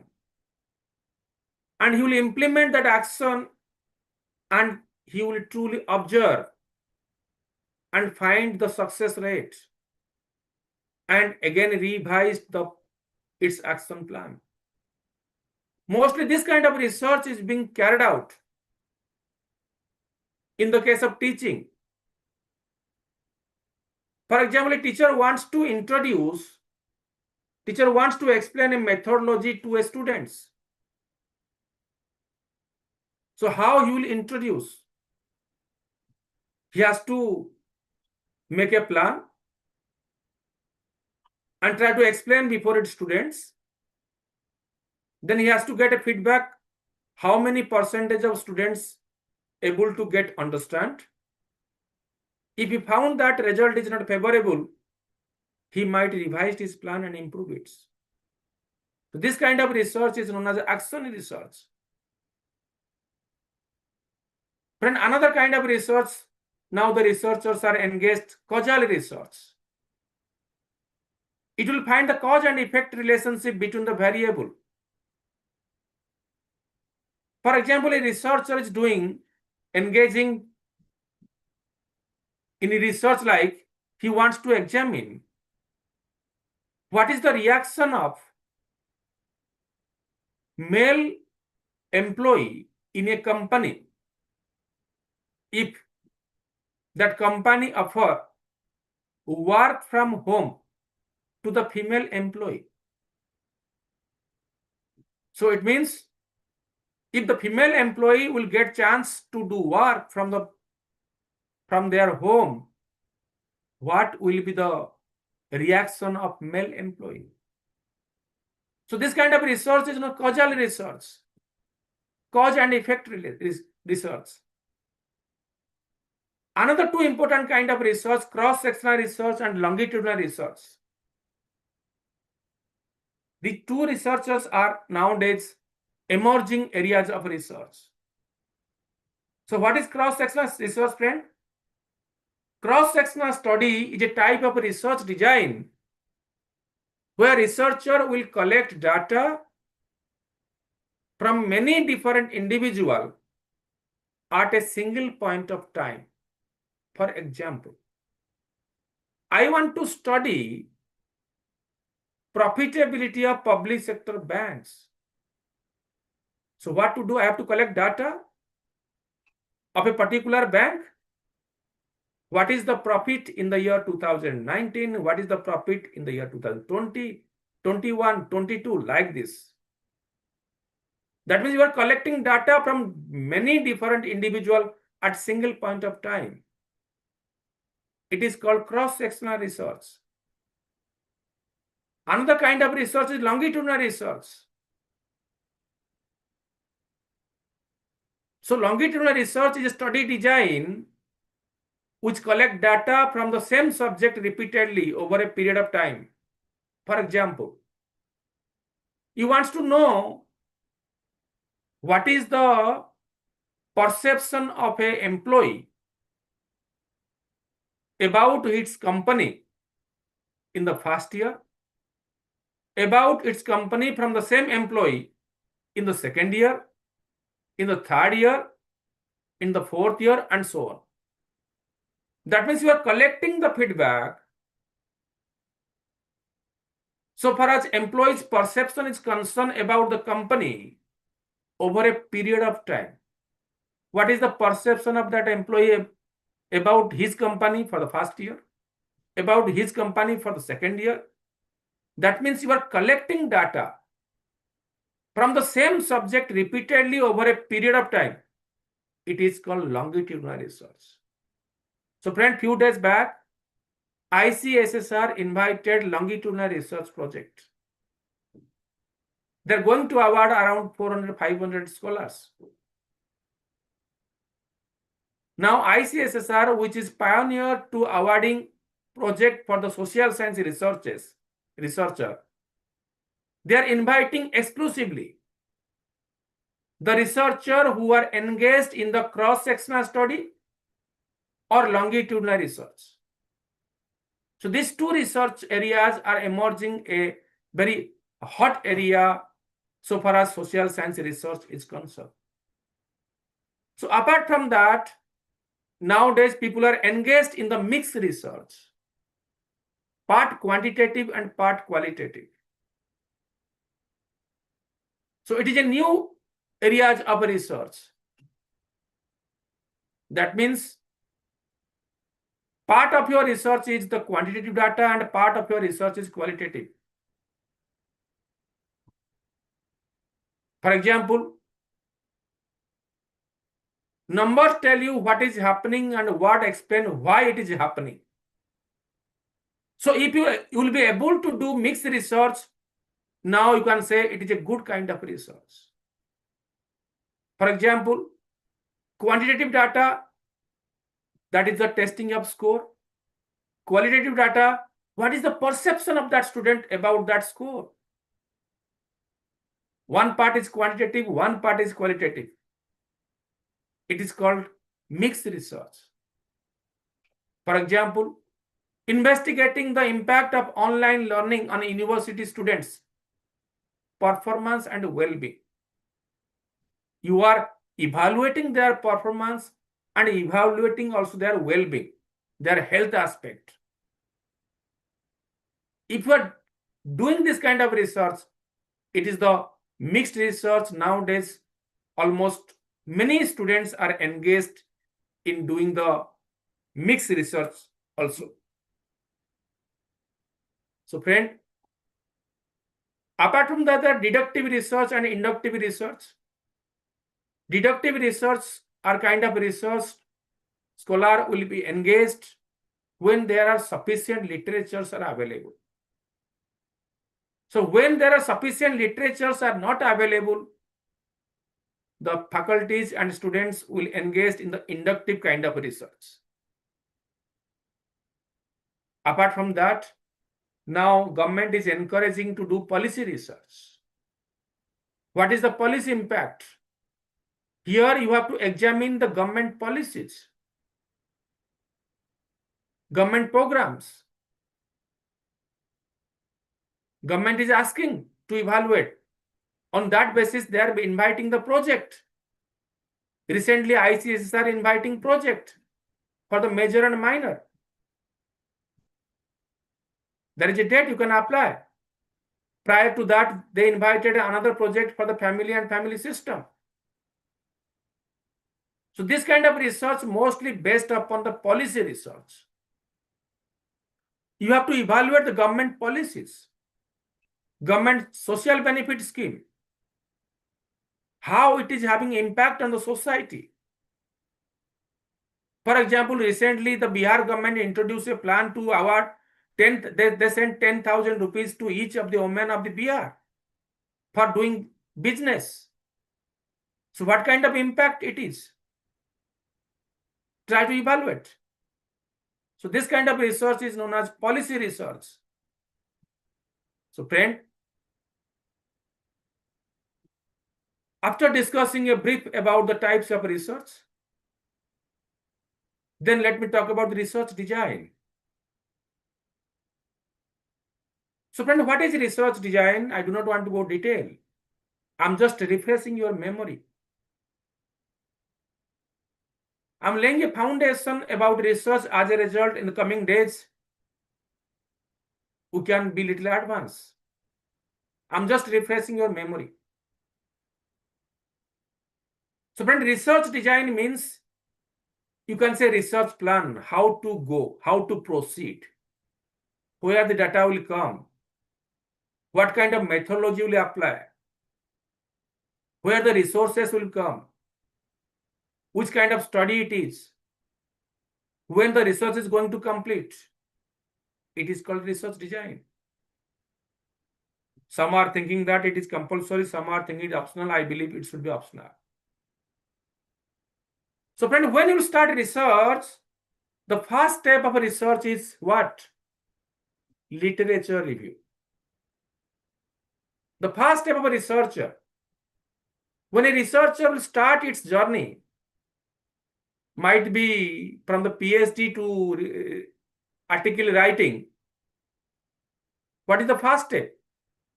The first step is literature review. What it is and why it is so important. So friend, let me discuss in brief. Though we'll have an exclusive session on literature review, but I will give you an overview about the literature review. So friend, what is literature review? It is a summary of what other researcher already discussed about a topic. So when a researcher will start its research journey, I believe the first step of a researcher is for the research literature review. He has to study the literature and gather the opinion of other researcher said about the topic. This is called literature review. So friend, why it is important? It is important unless until you review the literature, it is very difficult for a researcher to get a background knowledge about the topic. That's why research literature review is essential. Then question arises, how to proceed for literature review? Step one, that you have to search the relevant literature. That is very important. Searching literature is becoming very, very important.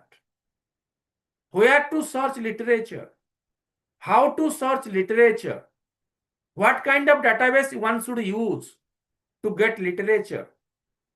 As Professor Ved Prakash said, every year world is contributing around 6 million of research.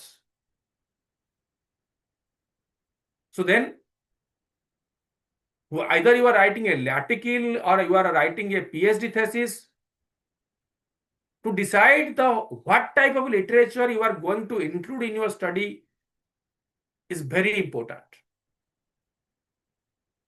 So that's why searching of literature is becoming a very, very important issue before a researcher. So how to search? First, he has to develop a list of keywords. For example, I will do research on banking. I have to develop a few keywords about the banking. Then I have to go to the database and search literature. So then there are number of databases are available. Which database needs to use? There is no hard and fast rule. But since we are targeting to publish our paper in good indexed journal, so at least you have to cover 3 databases. That includes Scopus, Web of Science database, Emerald or Springer or Taylor Francis, whatever may be. And whenever you are searching literature, try to use the Boolean operator. There are 3 important Boolean operators most of the database are accepting, that are and or not. I want to show a database before you. For example, I want to search literature in the Emerald database. In the Emerald database, I typed here Emerald. This is the Emerald. Please see. Let me see whether it is opening. Yes, it's opening. So I want to search literature in banking or risk management. I use the word banking. And always try to use the Boolean operator. I said the Boolean operator and or not. And Boolean operator needs to be typed in a capital letter. Why it is so? Because most of the database are accepting Boolean operator in the capital letter. Banking and risk management, it is already there because I'm searching literature, doing a project on this. Look, once you are typing the banking and risk management,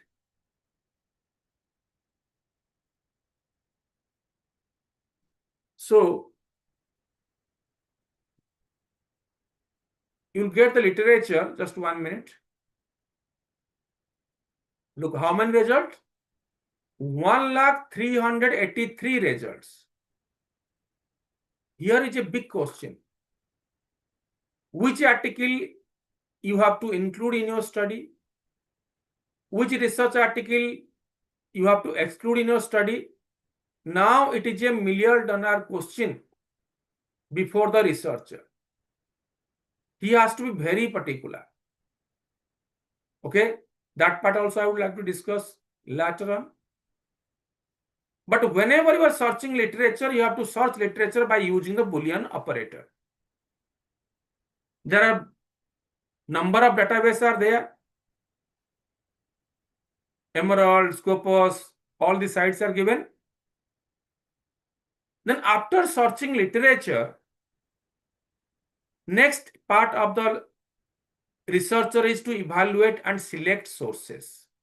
I said there are different sources of literature you get. Scopus is there, Web of Science is there, Emerald is there, Springer is there, many more are there. In second step, researcher should evaluate the research article. So initially manager attempt to read all the article, which is humanly impossible. Because many are under open access, many are under closed access. If it is a closed access, you won't get able to read the entire article. So hence, it's my advice to all the researcher.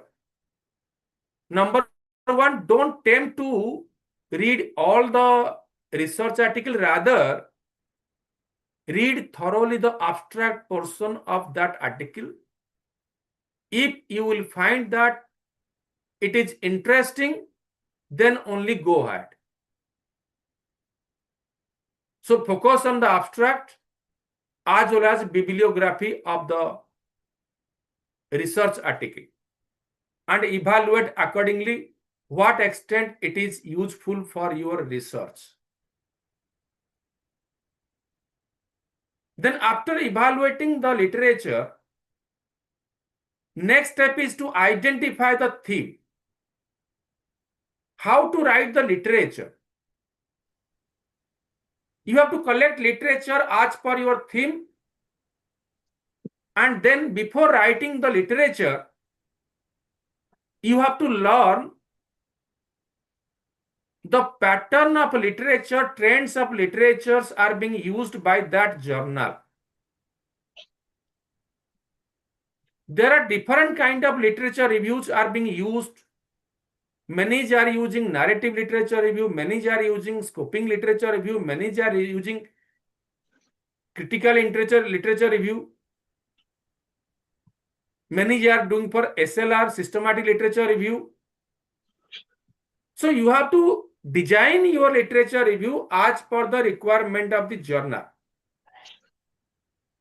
The trend you have to observe from the previous issue.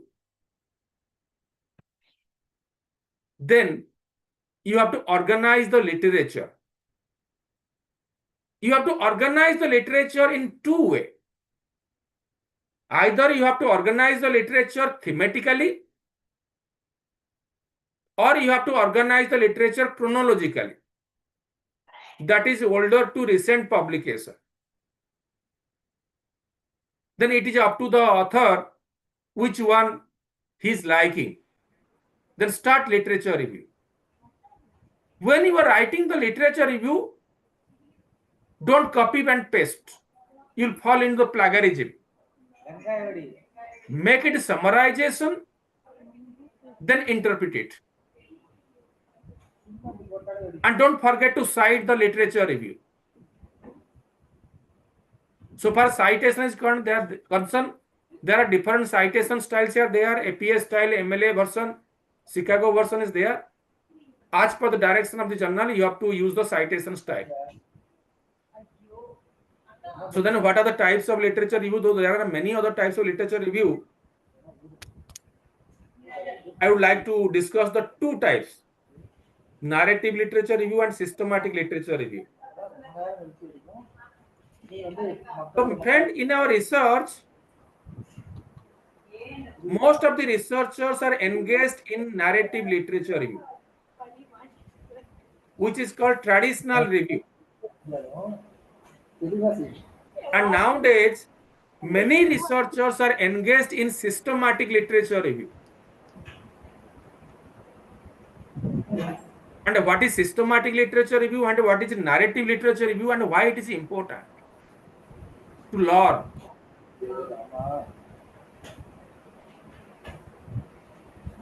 So narrative literature review, you can say it is a traditional literature review. Systematic literature review means systematically you are reviewing the literature. I'll discuss in detail. Apart from there are scoping review, bibliometric review, meta-analysis, integrative review, critical review, many others are there. And mostly in practice we are not following. We are following two, either traditional or narrative or systematic literature review. So friend, what is narrative review? In the narrative review, you are providing a comprehensive summary of the existing literature or existing author's opinion. Okay? For example, if a student writes, banking in India has changed a lot due to fintech. Many researchers like Sharma, Patel and Khan says digital lending is growing rapidly. This kind of review is narrative literature review. Why it is narrative? It is selective one, it is descriptive one, it is not at all systematic. That's why it is called narrative. For example, you can ask your friend about a movie to watch. What kind of rating he is doing? It is called narrative review. However, if you are asking to your friend from a bunch of movie, find your opinion, it is called systematic review. Right? So friend, let me discuss in brief what is systematic literature review. How you can proceed to do systematic literature review. I believe a researcher should start its research by writing a paper on systematic literature review. Either she might be the social science background or the science background. She should start with the SLR. So then, friend, what are the basic difference between narrative review and the SLR? Let me discuss first. Then only I will come how to write SLR paper. I will discuss how to write SLR paper. So friend, when we are doing narrative review, mostly we are studying over the last 5 to 10 years, not more than that. But if one is engaged in doing systematic literature review, he has to study on a particular topic over last 20 years. It means if there is not sufficient literatures on that topic over last 20 years, he cannot proceed for systematic literature review. Another distinction you can say, in narrative review, at best, a researcher is engaged in reviewing 10, 15, 20 literatures, not more than that. However, in systematic literature review, at least you have to review minimum 200 literature if you want to publish this paper in a Scopus A *, B* journal. Another important distinction between narrative review and systematic review is, in the narrative review, the writer might be the biased one. Which article he will include in his study, which article he will exclude from its study. However, in the systematic literature review, the writer cannot be biased one. He has to gather the published and unpublished topic on his topic over the last 20 years. If he is excluding a particular article, he has to provide justification to the editor. However, this cannot be in the narrative review. So, friends, these are the basic difference between the narrative review and systematic literature review. So then, what is systematic literature review? How one can proceed about systematic literature review? So, friend, a systematic literature review is a structured, methodical process for identifying, evaluating, and synthesizing all available research, studies on a specific topic or on a research question. This is systematic literature review. So when to use SLR? So friends, systematic literature review one can done only when the research question require collecting all possible existing studies. You cannot be selective here. You have to be unbiased when you are collecting the possible studies on your topic. It might be published, it might be not published. It might be research article or it might be conference proceeding. You have to collect all possible literature's publication. So that's why it is systematic literature review. If you won't do this, the good journal will not publish your paper. When SLR is not possible, SLR is not possible only when the topic is new. No work has been done. SLR will be only possible when there is sufficient research done on a particular topic. So then, how to proceed, friend? How to proceed? How to write a SLR paper? As I said that SLR by name itself, it's a collection of set of studies on a specific topic, reviewing all the studies available over last 20 years and analyze their result or summarize their result. It is called systematic literature review. What it is, I said, SLR is studying about 200 articles over last 20 years, analyzing it and summarizing it. If one is doing quantitative technique analysis of that paper, it will be called as meta-analysis. So the first condition for SLR is you have to collect the material, research article over last 20 years, that published, unpublished, whatever may be.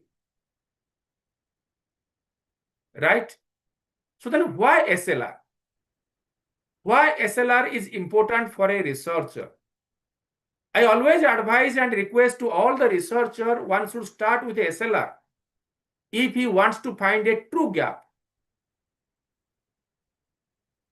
Because by doing SLR, you will be able to identify a true research gap. You'll be able to identify a true methodological gap. Because when you study research, when you study on a particular topic over last 20 years, researcher can able to find a true gap in its area. That's why SLR is required. Because SLR is required because there are around 5 million, 6 million researchers are contributing to the world.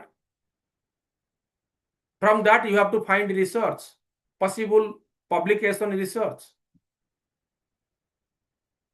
So then, friend, before I start research, so SLR, discussing SLR, when this concept came into existence, why this concept came into existence, what is the story? It is being said that SLR concept came into existence in 1970s or 80s by the medical and health science people. Why it is so? What has happened there at that time? For example, a person is suffering fever. So one is giving crocin, another is giving paracetamol. Different doctors, different opinion, different theories, different experiment.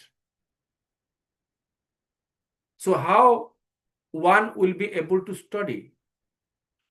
So at that time, the medical practitioner think that it must be shown in a combined study. That means whatever opinion given by almost all the doctors, that should be shown in a study that is called systematic literature review, friends. Hence, this concept first introduced in the medical discipline. Now it is a fashion to write SLR.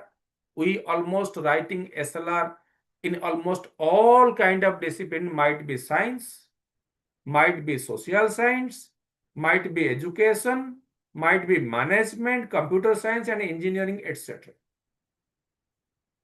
You have to apply SLR. So friend, then how to do it?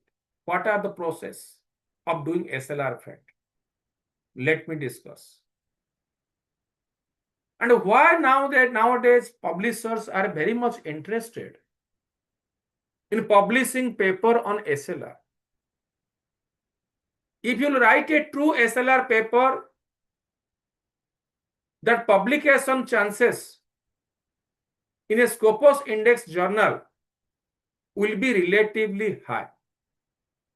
Why it is? So friend, you can ask a question to yourself, why a publisher will publish your paper? A publisher will publish your paper, they are having two motives. Motive one, they are earning APC from you, that is called article processing charge. Motivation two, they are expecting by publishing your paper, the journal will receive citation and citation and citation. That is possible. That is very much possible if it is a SLR paper. Because by reading a SLR paper, a researcher will be able to gather the opinion of 200, 300 authors. That means he no need to visit, he no need to study other paper. That's why nowadays many journals are showing lot of interest by publishing SLR paper as compared to original research paper. So then how to proceed for writing a SLR paper? So friend, I will discuss how to write SLR paper by showing you two examples. One example I have taken from science discipline, one example I have taken from the social science discipline. I would like to discuss both parts before you. So what are the process, friend? The first step of is systematic literature reviews determine the research question. Then assemble the research team. Determine the registered protocol. And develop a registered protocol. Develop a comprehensive search strategy. Then select studies. What is your inclusion and exclusion criteria? Extract and analyze data. Then interpret and synthesize the result. Then update review as required. Let me discuss one by one. So friend, the first step of any SLR is to define either topic or define the research question. So when you are defining the research question, you have to be very focused and specific one. And it is being said that you have to define a research question by using the PICO framework. What is PICO framework? P for population, I for intervention, C for comparison, O for outcome. But initially this PICO framework was popularly used in the case of science discipline. Or you can say in the case of a health care discipline, health research. For the social science discipline, we mostly use SPIDER. However, either you do research in science or social science, it is now becoming a fashion to define the research question by using the PICO framework. So hence, I will discuss and define and develop a research question before you by using the PICO framework. So that I said that you have to select a topic. You have to select a topic where a lot of literature is done. Why a lot of literature? The basic definition of SLR is to collect literature over last 20 years, published and unpublished work. It means if it is a new and emerging area, you cannot go for literature review. Then you have to search at least 3 important databases, including Scopus 1. To get the literature, you have to search at least 3 important databases. So friend, before you frame question, research question or research topic, you have to see by different website, by seeing the different website, whether somebody has else work on that topic or not. If on that topic somebody else has already done a literature review, it means that topic is closed forever. That's a drawback of SLR. You have to find a gap. For example, recently I'm doing a SLR paper. Recent. My area is banking. I want to do the SLR on banking, but in banking you will find many SLR has been done. What to do? First, I have to find a suitable topic. So, in banking, lot of research has been done, lot of SLR has been done. I won't find gap. I can correlate with the word banking with the current event. There is a new word is coining bad banking. So I have to search. For example, Google Scholar. Google Scholar.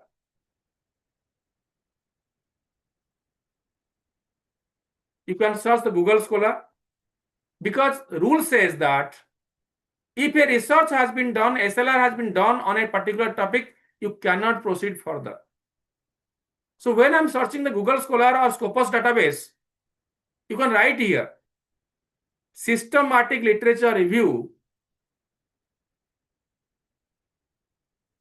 systematic literature review,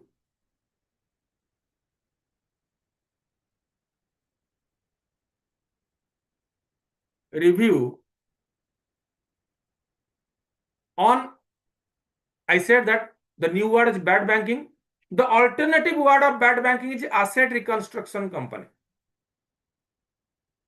So if I will use the asset reconstruction company, some work you will find. Systematic literature review on asset reconstruction company. Look, work has been done. A systematic review and bibliometric analysis on asset reconstruction company in 2025 by Springer. It means I cannot proceed further. I have to change the word. So here I can change the word systematic literature review on bad bank. Bad banks. So friend, as such, no work has been done. So I can proceed further. So in this way, you have to search in the different database about your topic. Then only you can start your work. Otherwise, you will be in trouble. So very important is to find a good topic. And where there is a gap, no work has been done. Otherwise, none of the publisher will publish that paper. Your entire labor will goes to dustbin. So, after defining a research topic, you have to define the research question by using the PICO framework, friend. So, how you will define the research question by using the PICO framework? So, I said that PICO framework means P stands for population or problem. You have to ask yourself who is involved in the study. I stands for intervention or interest. You have to ask yourself what alternative method can be employed. C stands for comparison. You have to ask yourself where is it happening, and O is the outcome. So you have to use the PICO framework for formulating the question. For example, you are formulating a question on the medical discipline. What to do? P stands for population or problem. You have to define who will be your patient and what is their population being studied. Suppose here you are studying the people who are suffering adult and suffering type 2 diabetes. This is called population. Then I stands for intervention. In the intervention means interest.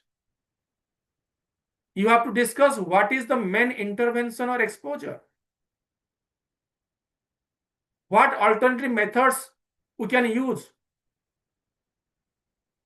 The intervention might be use of continuous glucose. Then monitor the patient. Then C stands for comparison. What is the alternative to compare with the intervention? And O stands for outcome. What will be outcome? Whether the adult is suffering blood sugar or it is controlled. So in this way, you have to formulate question by using PICO framework, and that you have to show in the literature review. For example, in adult with type 2 diabetes, population is diabetes, P is. How does the use of continuous glucose monitor?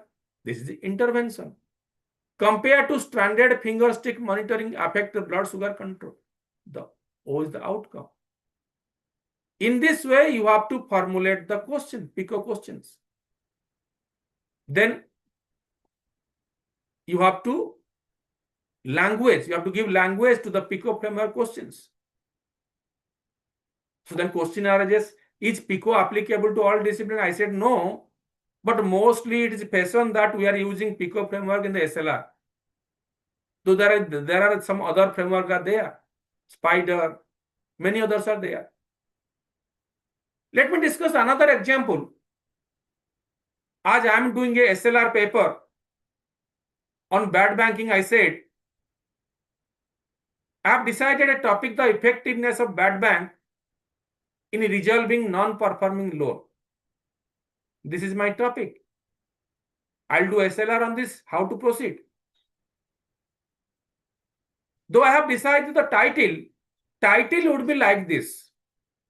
Effectiveness of bad banks in reducing non-performing loan and stabilizing banking system, a systematic literature review. A systematic literature review should be at the end of the title. It's must. So then I have to review my objective.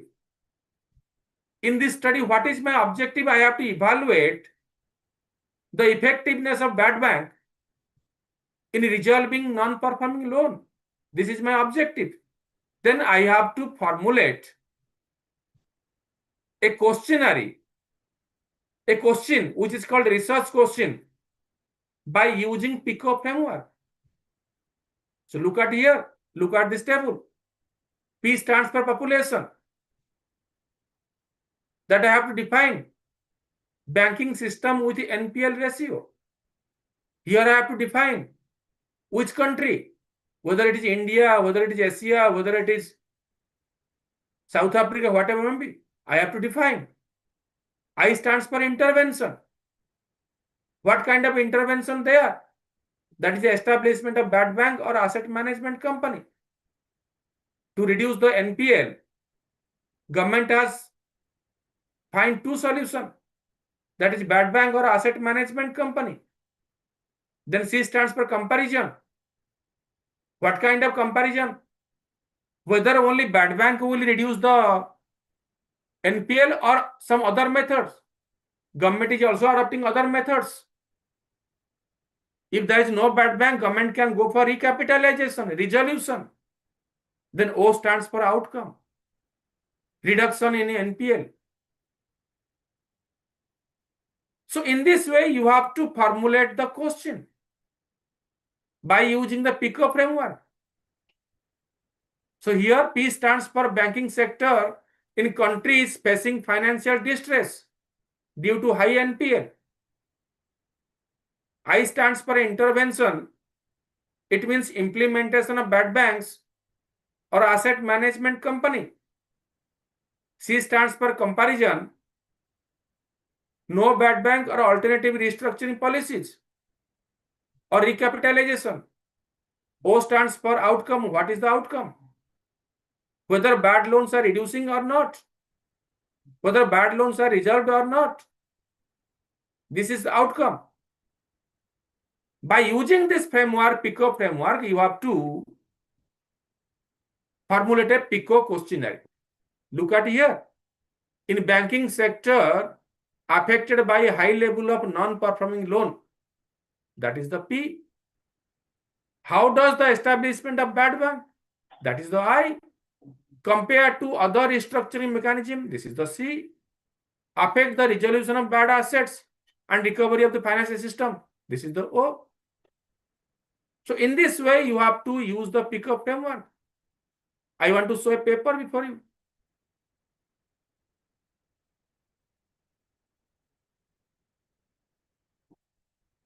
Look at here, this in this paper. एक minute.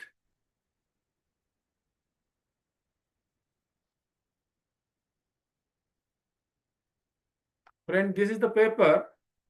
This is SLR paper. So in this SLR paper, look at here how the PICO frameworks are being used. Look at here. In accordance with the Prisma, what is Prisma? I will discuss later. The PICOs, population, intervention, comparison, outcomes, study designs. Nowadays, people are using some are using PICO, some are using PICOs. S means study design. Approach was formulated. Our approach was used to formulate the selection criteria studies. So you have to define what is population, what is the outcomes, what is the comparison, what is the intervention. You have to discuss in the SLR paper itself. Right? So then, after using the PICO framework, defining the questionnaire, then you have to go for the second step. You have to assemble the research team. What is the assemble of research team? Friend, a single author cannot go for a SLR paper.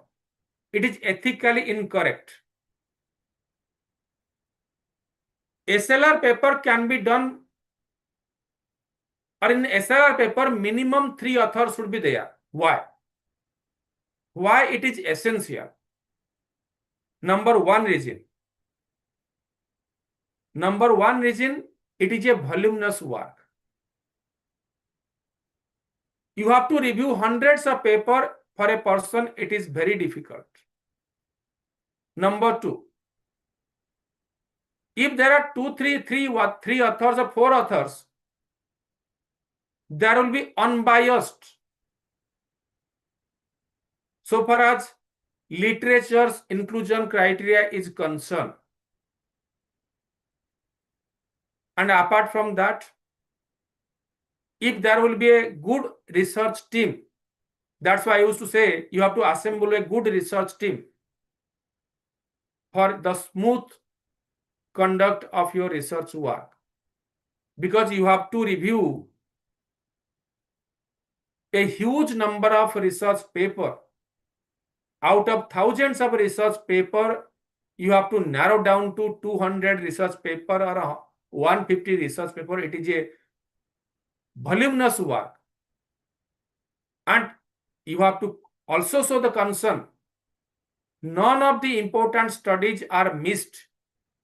That's why you have to assemble a good research team for the SLR. And that part you have to discuss in the paper also. Let me show another paper to you.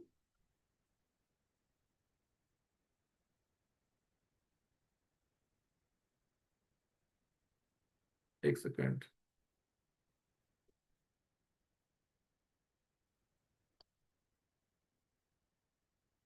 Look at this paper. Friend, you have to mention here. Look at here. Two of the authors screened. You'll find in the literature review paper, you won't find a single author. Either 3 author, 4 author, 5 author. And it is required in the SLR. And you have to mention in the SLR methodology part, 2 of the authors screened the articles according to predefined inclusion and exclusion criteria, which were updated and discussed several times during the screening process. That part you have to mention. That all the articles has been scrutinized by more than 2 to 3 authors. And it is required in the SLR. That's why it is called systematic literature review. So then you have to determine if there are any registered or published systematic reviews on your topic. When you will search the different database to examine whether on that topic some work has done or not. After examining, if none of the work has been done on your topic, on that topic, then you have to get it registered. Registered in a site that is called Prosperio. Why it is important? Otherwise आप करते रहोगे तब तक कोई छाप देगा उस topic में, आपका सारी मेहनत पानी फेर गया. So it is advisable to register immediately after finding a suitable gap. There is a site, Prospero site is there. So develop and register the protocol for the study. This is the site. You can go and register there. Prospero site. Then develop a SLR protocol. Eligibility criteria, search strategy, screening and data extraction process. So how to develop and register protocol? It is a predefined series of steps to define well-stated limit. What you are going to do, how you are going to do, why you are doing it that way.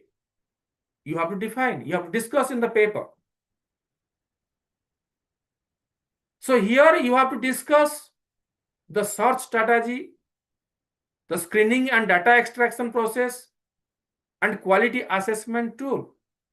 I was showing this thing in the paper. Look at here. Literature search and screening process. To identify relevant article, the first 2 authors conducted a keyword search in the Scopus database, searching title, abstract keywords. The search was made in October 23 and updated in January 25 to cover the full years of 2023. The keyword used in this search are energy property or fuel property or energy vulnerable. This or means Boolean operator. You have to use the Boolean operator when you are searching literature. It is utmost required. And which Boolean operator you have used for searching literature, that must be discussed in the paper. Because editor will examine whether the author is using the proper Boolean operator or not.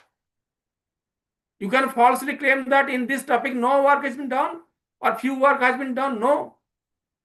You cannot give a ghost claim, false claim. Whatever methodology you will use, you have to mention in the study. So friend, then you have to discuss the inclusion and exclusion criteria. So when you will, after searching strategy, you might get the thousands of articles, research article. But humanly, it is not possible for the researcher to include all the articles. So what to do? He has to define an inclusion and exclusion criteria. which research article he is going to include, which research article he is going to exclude. If it is so, why it is? What would be the criteria? Whether it will be through rejection, through language rejection, abstract rejection, date of the study. I want to show a paper before you.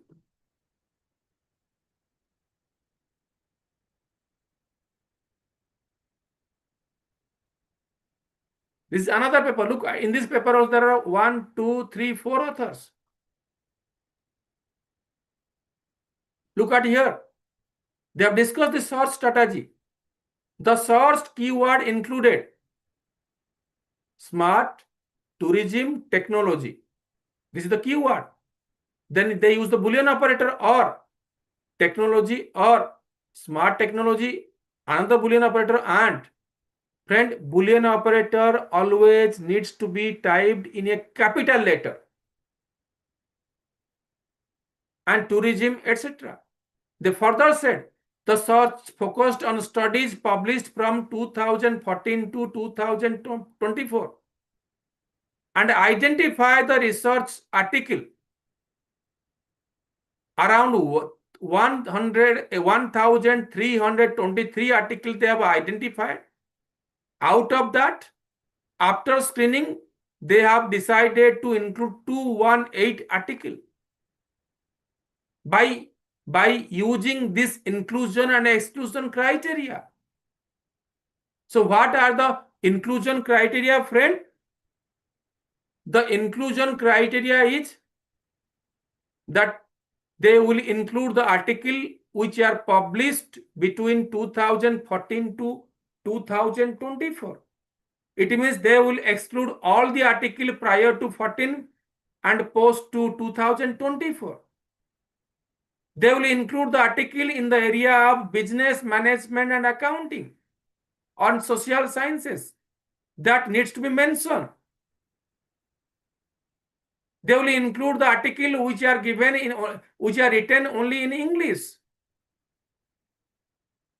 They will include the article both qualitative, quantitative, and mixed method research. And they will only include the article research related to tourism setting.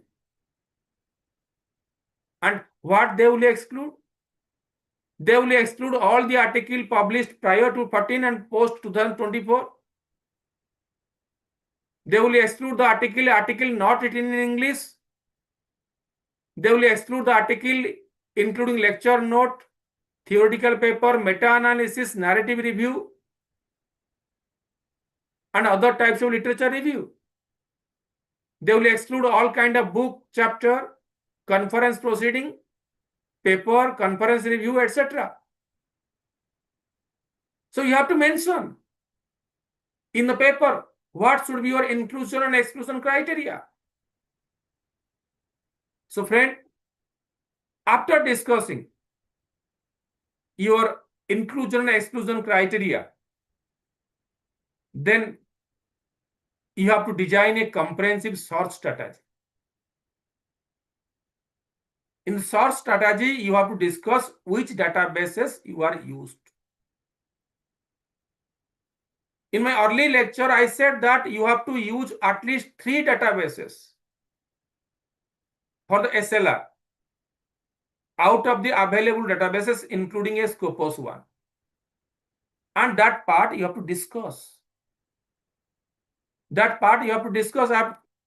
Let me show in the paper.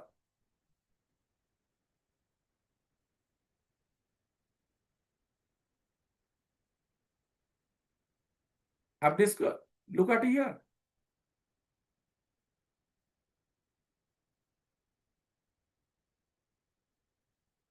One second.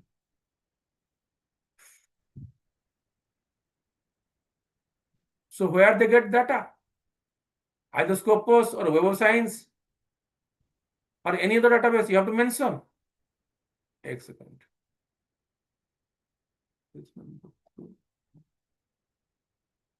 Page number 2 में है.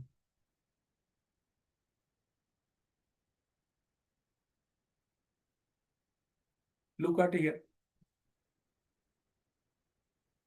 that Scopus or Web of Science that you have to mention. Okay.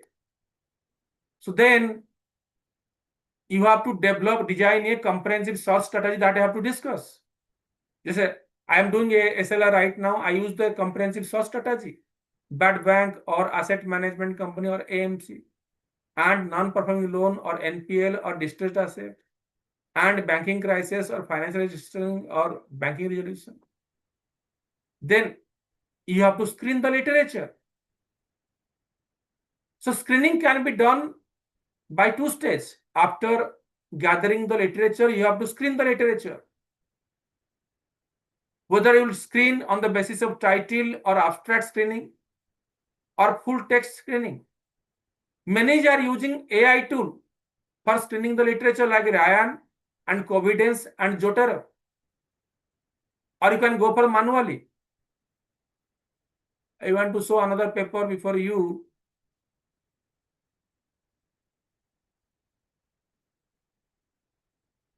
Look, this is another paper. Look at here.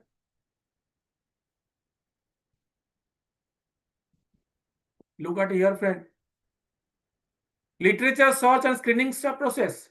To identify relevant article, the first two authors conducted a keyword search in the Scopus database. Searching what they search? Title, abstract, keywords. The search was made in October 23 and updated in January 2025 to cover all the full year. Further, they use the search strategy. This is the search strategy, and very importantly, how they screened. Two of the authors screened the article according to the predefined inclusion and exclusion criteria. You have to mention it. You have to mention in the research article. What should be your screening strategy? What should be your literature search? Right? So after screening the literature, then you have to extract and chart the data. So what kind of extract you have to do? You have to create a data extraction table. What kind of data you will extract? Suppose after 1500 articles, you will decide that 200 articles you have to narrow down by using the inclusion and exclusion criteria without any bias. There you have to extract the data like authors and years, study design, sample size of the paper, methods, key finding, limitation, etc. I want to show another paper before you. Is that there?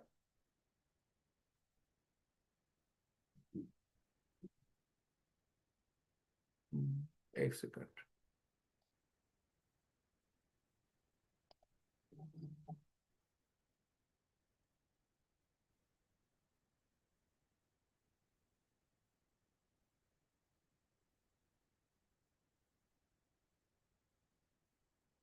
Look, this is the data. In this way, you have to collect the data extract. So after extracting data, you have to convert it into a table. This is called data extraction table. That is author, year, country, study, intervention, comparison, outcomes, key findings, quality score. Then you have to assess the study quality. The article you are studying, the 200 articles you are reviewing, you can rate them as per your assessment. So in this way, you have to find a quality score of the article. So you have to, when you will find the quality score of the article, you have to mention here. When you are screening a particular research article, you have to rate that research article. What is the research clarity? What is the methodology? What is the data quality? What is the result of the article? How it is biased or non-biased? What is the relevance? What is the total score? You can create a data table. So then you can rate, and you mention, after rating the article, 200 article, you have to mention in your study how many high quality research article you have included in your study, how many moderate quality research article you have included in the study, and how many low quality research article you have included in the study. And it is required. And at last, you have to synthesize the result. You have to synthesize the result. When you are synthesizing the result, you have to synthesize by using either chronology, and most importantly, we are synthesizing the result by using thematic analysis. So when we are doing for the inclusion-exclusion criteria, below the inclusion-exclusion criteria, we have to give a Prisma flow. So friend, what is Prisma flow? Prisma is required in the SLR paper. Let me discuss how the Prisma flow can be drawn. So friend, Prisma flow can be done by using the online platform. Look at here. Write the Prisma systematic review. Then click the Prisma statement. After clicking the Prisma statement, click the flow diagram. After clicking the Prisma flow diagram, then click the flow diagram can also be generated using the Shiny app. By clicking the Shiny app, then click the follow this link to access the online tool. Then create flow diagram. Once you are clicking the create flow diagram has been created.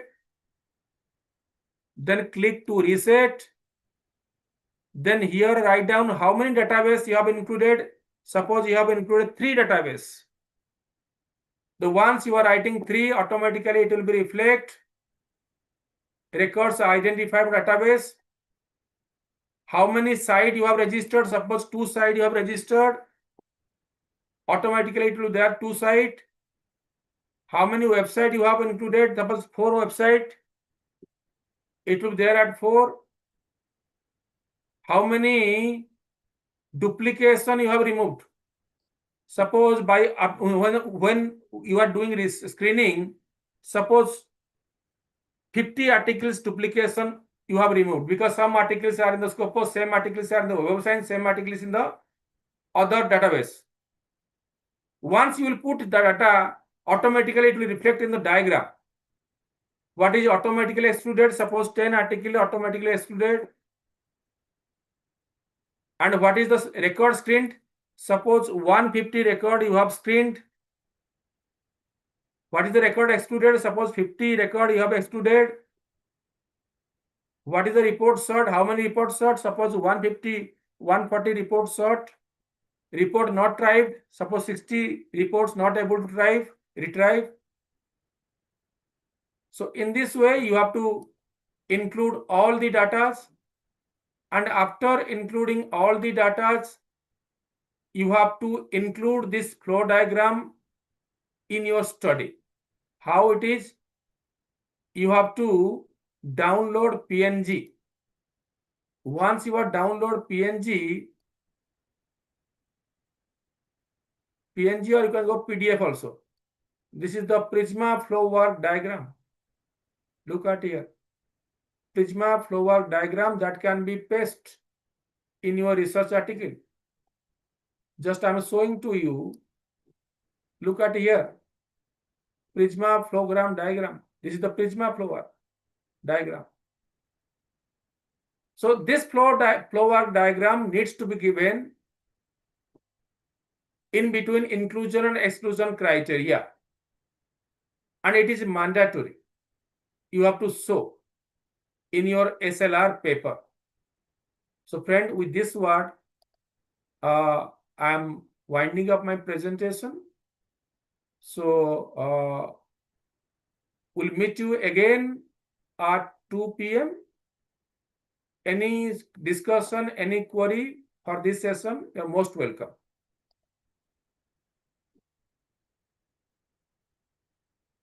Dr. Durga, please unmute yourself.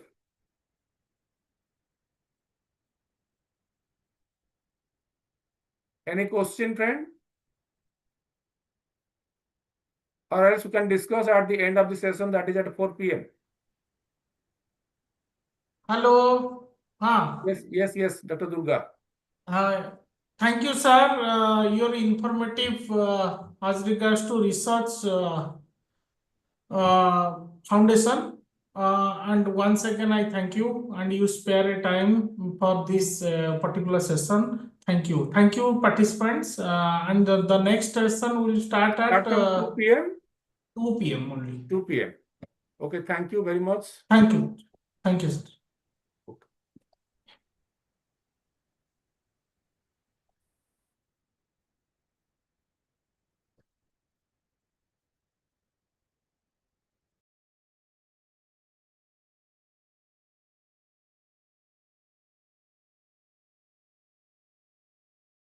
Join at sharp 2 p.m. Attendance will be taken at sharp 2 p.m.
2:10 में start करेंगे आने दो।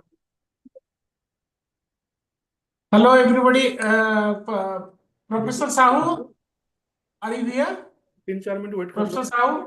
हाँ 3-4 minute wait कर लो। Okay.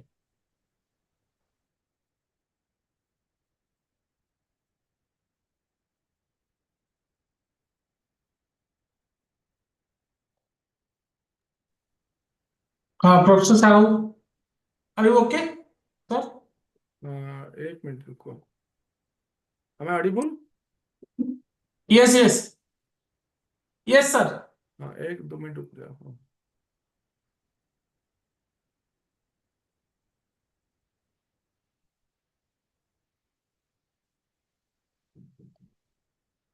Gayatri please group में announce करो join करने के लिए।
लेट अस स्टार्ट है।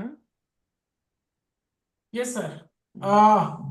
My dear participants, once again I welcome the afternoon session, and once again our resource person is the Professor Bibu Prasad Sahu, who is a professor of Department of Commerce, SGT Khalsa College, and this session is related to how to write a good quality research paper. Now, once again, I welcome sir and kindly take over this session. Okay. Thank you very Sir. much, Professor Durga. In the last session, I discussed in detail how to write a SLR paper, that is the systematic literature review. And In the meantime, sir, we take the attendance also. 67 are there. Okay. Okay. And in this session, I would like to discuss how to write a good quality of a research paper.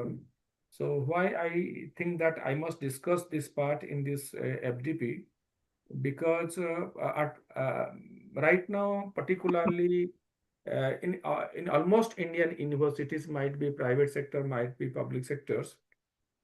Nowadays, academicians are performing two kind of role. Apart from teaching, nowadays they are being forced to write the paper and published in a good journal. So it's becoming a kind of issues among the Indian faculties, because not only to write the paper but also published in a particular kind of journal. Nowadays we are being forced to write paper, not only write to paper but also published in a particular kind of journal, that is the Scopus and Web of Science.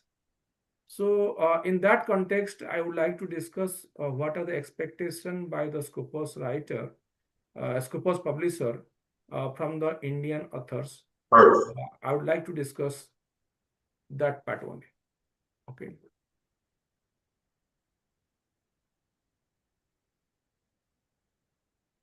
Dr. Durga, am I audible? Yes, sir. Okay. So as I said that Indian authors are mostly engaged in 3 types of research paper.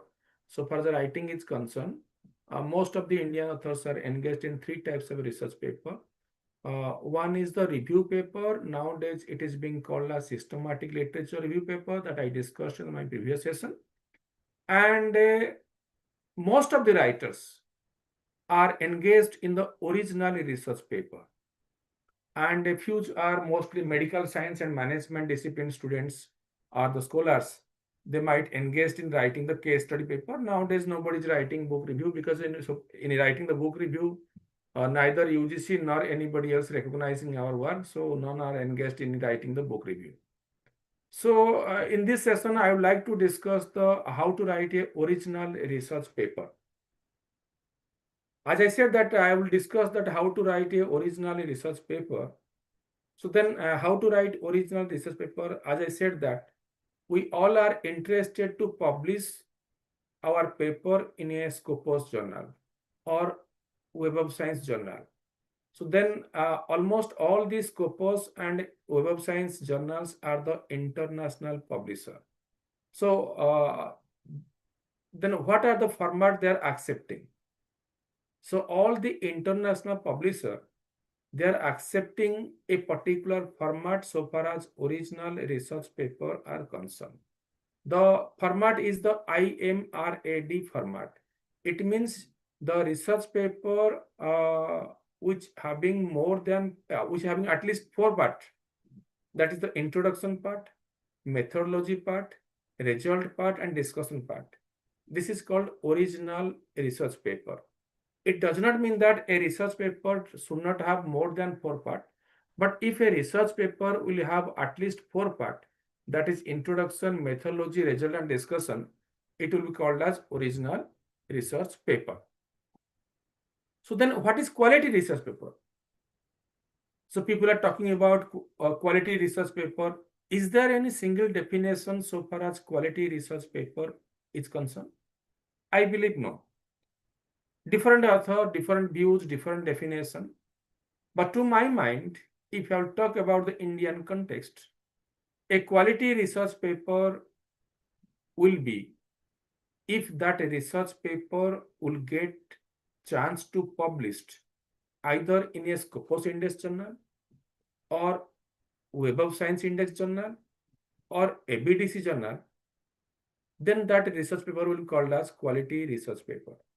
So I believe this is the only definition we Indians are following, because if that research paper will get chance to publish in any of the peer-reviewed journal, you won't get any kind of recognition for your work and for that paper only. So it's nowadays almost all academicians, so far as Indian universities are concerned, everybody is hurrying and running to publish only in the Scopus Index journal. And nowadays, in interview also, the various professors and the selectors, they're asking how many Scopus publication you have. So I believe nowadays it is the only definition the research paper will call as quality research paper if that research paper will get chance to publish in Scopus Index journal. Okay. So then how to write? Let me come to the part. We all are doing, we all are writing. I believe the the participant, whosoever is participating in this platform, all are writing a research paper. So then few of them are getting success to publish their paper in Scopus, some of them are not. So how to write, how to start, and what should be the important point one should take care during the time of writing of a research paper. So friends, suppose a person, as I said that, as the Professor Bakshi and Professor Ved Prakash said, Indian authors are engaged in writing research paper not by passion, but by compulsion. Out of 100 researchers, 80 to 90% researcher, including faculties, are doing research for fulfilling the minimum qualification criteria. Some are writing research paper to get appointment. Some are writing research paper to get promotion. Because in India, as such, there is no incentive for writing research paper. Look at me. I'm professor in Delhi University. Already I'm professor. 15 years to go to complete my service. So if I'll write my research paper, no incentive. If I won't write, no punishment. So why should I contribute? So in India, as such, no conducive environment provided by neither government. Probably some environments are being provided in the private universities. But as so far as government universities is concerned, I believe no such environments they are providing. Anyway, then how to write? Where to start? It's a big hurdle before a researcher, before a faculty to start with. How and when? So friend, the first task before a researcher is to select a topic. This is the major hurdle. I'm not talking about title. To select a topic, how to select a topic. So why I'm saying so? Because on an average, world is contributing around 6 million research per annum. By selecting a topic to get a gap is very, very difficult task. So how to select a topic which is yet to be explored? So what to do? First, you have to find your area of interest. Suppose my area of interest is banking. I used to write almost all the articles in relating to banking or FDI. So if it is my area of interest or if it is my domain area, so then what to do? I have to explore any new development in my area. I have to find any new word in my area. Then I have to connect with my area. For example, my area is banking. There is a new word is coming, bad banking. So I have to explore any topic relation to bad banking. Then only one can publish my paper. Otherwise, same work has been published by XYZ. So the very, very important aspect so far as paper publication is concerned, paper writing is concerned, selecting a suitable topic. Number one. After selecting the suitable topic, you have to consider and think about the feasibility study. What is feasibility study? You have to consider 4 aspects before you start writing. Before you start writing, you have to target the journal. If you really want to publish your paper, you have to find 4 or 5 journal you have to target. Look, these are the 4 or 5 journal. After my writing, I might send my manuscript to this journal. And when you will select the journal, you must think about the resources. Why I'm saying resources? So friends, Scopus publisher publishing research paper under 2 categories. So what is 2 categories? Category 1, they are publishing the paper by taking APC which is called article processing charge. Second category, they are publishing the paper by thinking that after publication, their journal will receive citation. So these are the two objectives any Scopus publishers are interested or examining before they publish the work. So if it is a FPC, it means you are publishing your paper under open access. So they will ask in dollar. So it might be huge amount of money. So what to do? For an Indian author, it is very difficult to fulfill their criteria. So in this way, you can go for a collaborative study. 2, 3 author, 4 author, you can collaborate and start doing research. And it is a very good idea. In this way, you can increase your number of paper and you can share the resources. Number 2, after thinking about resources, you must think about data. The research paper you are going to write, sufficient data must be available. Sufficient literature must be available. So after doing all kind of preliminary studies, then you start writing, otherwise you will be stuck in between. Otherwise you will be stuck in between. So then start writing. So friend, when you will start writing, on an average, a research paper consisting 8 to 9 parts. Starting from title to reference, abstract, introduction, literature, objective, methodology, result discussion, conclusion, references, etc. If these are the part, how each of the part plays a very important role. So friend, our objective is not only write the paper, but also get a publication in a good journal. Good journal means Scopus journal. We all are running to publish our paper in Scopus, Scopus and Scopus. Either we are running or we are forced to run. So then you have to consider their mindset also. Before you send the manuscript to a XYZ journal, you must think why they will publish your paper. By publishing your paper, what they will get out of it. उनको क्या मिलेगा आपके paper को publish करने में? What benefit they will get out of it?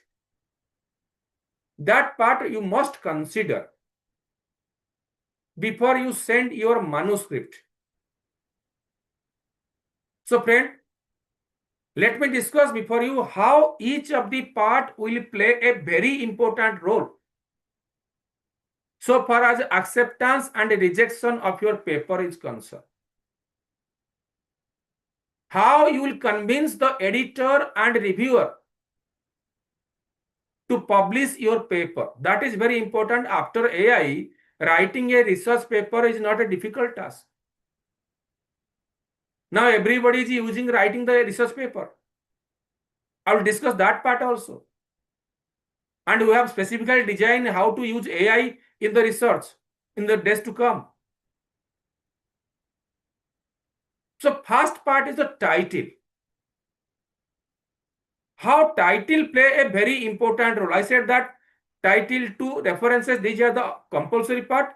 Apart from that, nowadays all Scopus A star and B star journal, they are asking 3 optional part. That is abbreviation, acknowledgement and appendix. What they are asking in the appendix?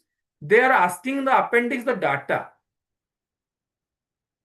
Because most of the time now we are collecting data by using our WhatsApp or email.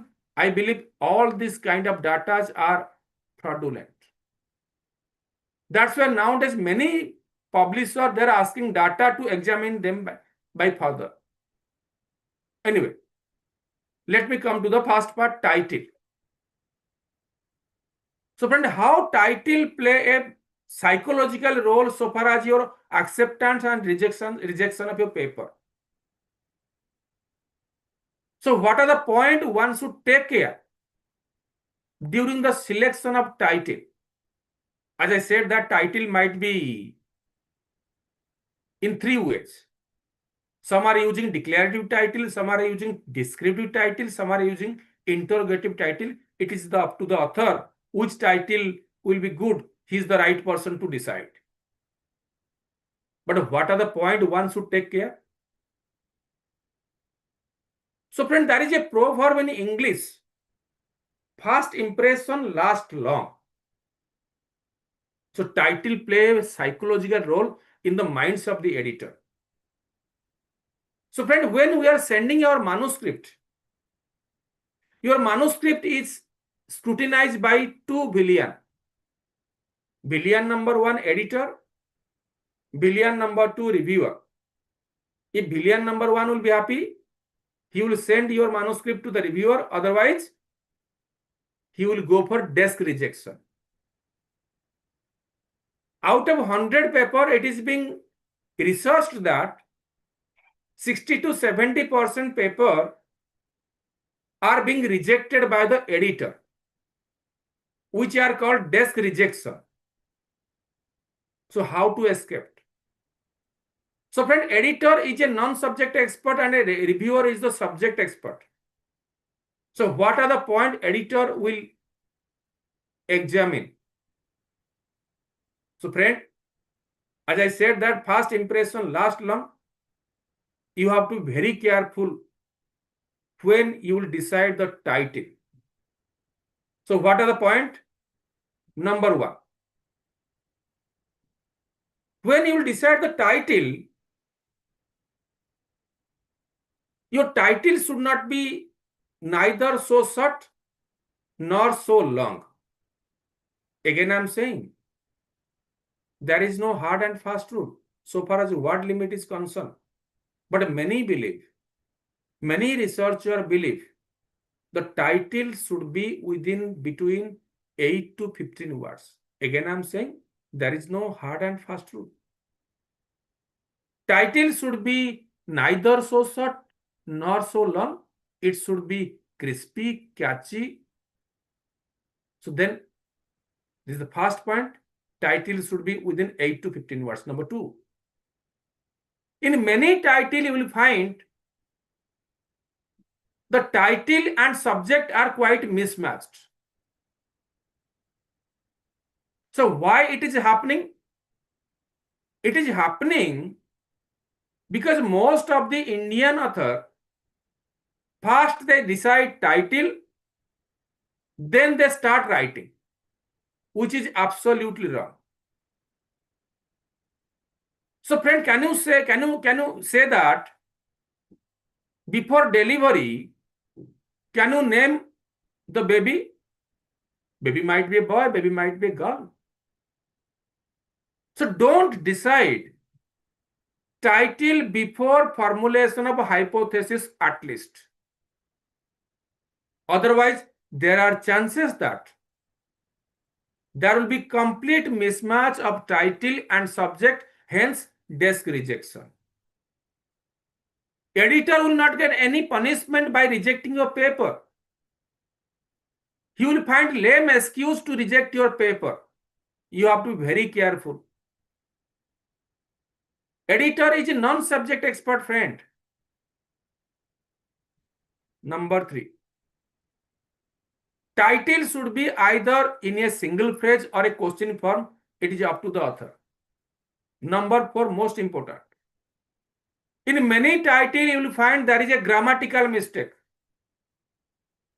Because you are not paying so much attention when you are deciding the title. So you have to be very careful. You have to check grammatical mistake in the title. And moreover, in title, you have to be extra careful so far as wording is concerned. which word will be in the capital letter, which word will be in the small letter. You have to be very careful. Hence, proper capitalization you have to see. And don't use abbreviation in the title. Try to avoid it. And most importantly, very importantly, 2 points I can discuss before you. Don't use a heavy title, very technical title, because sometimes it is the beyond understanding of either editor and reviewer. If they want to understand your title, why they will accept your paper? Sometimes due to use of heavy title, you might get punishment. And most importantly, whenever you are deciding title, at least couple of keywords must be reflected in the title. Many editors examining this fact. You are supposed to give 4 to 5 keywords in a research paper. Out of 4 to 5 words, at least 1 or 2 keywords must be reflected in the title. Why it is so? Why they are examining this fact? Because I said that a publisher is publishing your paper for 2 purposes. Purpose number 1, he will earn APC. Purpose number 2, he's thinking that by publishing this paper, his journal will receive more and more citation. And that is possible if in the title at least 1 or 2 keyword is reflected. That's why nowadays many editors, they are examining truly whether authors, whatever word given in the keywords, at least 1 to 2 keyword must be reflected in the title. If it is so, the title will be searchable. If the title will be searchable, there are chances that it will be reviewed by many and many researchers. If it will be reviewed by many and many researchers, so hence the article's citation will increase. If article citation will increase, automatically the journal's impact factor will also increase. So whenever you are deciding title, at least 1 to 2 keyword must be reflected in the title. And lastly, before you fix your title, check the similar title, whether there is any similar title available or not. If it is so, you have to modify it. Now it is the era of AI. You can ask AI, Mr. AI, tell us whether the similar title is available within a minute or so. AI will tell you. So friend, use AI for the research, but don't use AI for the destructive purposes, rather constructive purposes. AI is now jaruri for the research, but AI should not be majburi for the research. We are using AI as a majburi. It should be jaruri. Without AI, nowadays very difficult to do research. We must use AI for the constructive purposes. So friend, these are the points you have to take care when you are deciding title. It plays a significant role so far as acceptance and rejection is concerned. Second part, affiliation. So far as affiliation part is concerned, it is the not concern of the journal. It is the concern of the author. Who will be the first author? Who will be the second author? UGC says the first author will get the 70% of weightage. Remaining author will distribute 30% of weightage. So it's the group of author will decide who will be the first, who will be the second, and so on. So when there are a group of author, no need to give professor, doctor before their name. If there are group of author, one author needs to be a corresponding author. So then abstract. So friend, why abstract? What is abstract? And why abstract is important? So friend, abstract means summary of your research paper. And why it is so important, let me explain before you. So all the international publisher, including UGC, they have divided the entire research paper into two areas. One core area, second non-core area. Under core area, 4 aspects is coming. That is abstract, introduction, result, and discussion. And they are expecting in the core area, there should be 0% plagiarism. It means in the core area, a single word similarity label should not be there. So hence, whenever you are writing this core area, abstract, introduction, result, and discussion, you have to be very careful so far as wording is concerned. Yes, in the non-core area, you can have plagiarism up to 10%. Number 2, abstract is important because do you think that your 20-page, 30-page boring paper is read by either editor or a reviewer? I believe no. They are accepting or rejecting paper on the basis of reading the abstract. That's why it is being called as abstract is the mirror of the research article. So then what to write and how to write abstract? Number 1, word limit is very important point so far as abstract is concerned. Ideally, word limit is 150 to 200, but what should be the ideal word limit? You have to follow the journal's guideline. In journal guideline, it is being given what should be the minimum word limit. So then what to include in the abstract? So friend, in abstract, 4 parts must be there. That is objective of the study, methodology of the study, result of the study, and conclusion. Many are writing abstract in the paragraph wise, 1 paragraph, or many are writing abstract by using 4 to 5 paragraph. It is depend upon the journal's instruction. Many journals are accepting abstract by 1 paragraph. Some are accepting abstract by using the 4 to 5 paragraphs. Then how to write abstract? You have to start abstract with the background of the study, couple of sentences. Then you have to focus the research problem. Then you have to focus on the objective of the study, then methodology, and then outcomes. All these 4 parts must be reflected in the abstract.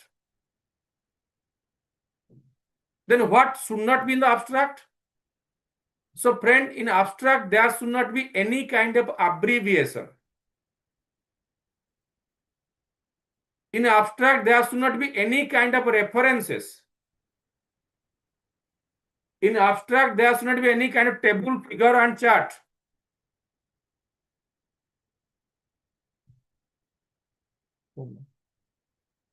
Neither abbreviation, nor references, nor table should be reflected in the abstract. That's why abstract is very important. You have to be extra careful when you are writing the abstract. Then keywords. I said keyword is very important. It's being examined by the editor. So whenever you are choosing keyword, each of the journal is asking an author should provide 4 to 5 keywords. You have to choose the keyword by taking all factors into account. That keyword will be helpful for searchable of your paper. So when you are choosing the keyword, you have to be extra careful because it is examined by the editor. Because keyword will make your paper searchable. That is good for you and good for your journal also. You will get citation. As a result, journal's impact factor will increase. It's a win-win situation for both the parties. Okay. After keyword is the jail code. If you wish to publish your paper in American journal or economic journal, apart from keyword, you are supposed to give jail classification. Jail classification code given in the journal economic literature, in the jail code guide. Look at here. I'm clicking this jail classification, you get the jail code. So it's given in the American Economic Association site. Look at here. Suppose you are writing a research paper on law and economics. Suppose to click here law and economics. If it is general paper, you will write the K0 jail code. If it is a basic area of law, you can write K1. So hence, if you wish to publish a paper in any American kind of journal, along with keywords, you are supposed to provide the jail code also. Right? So then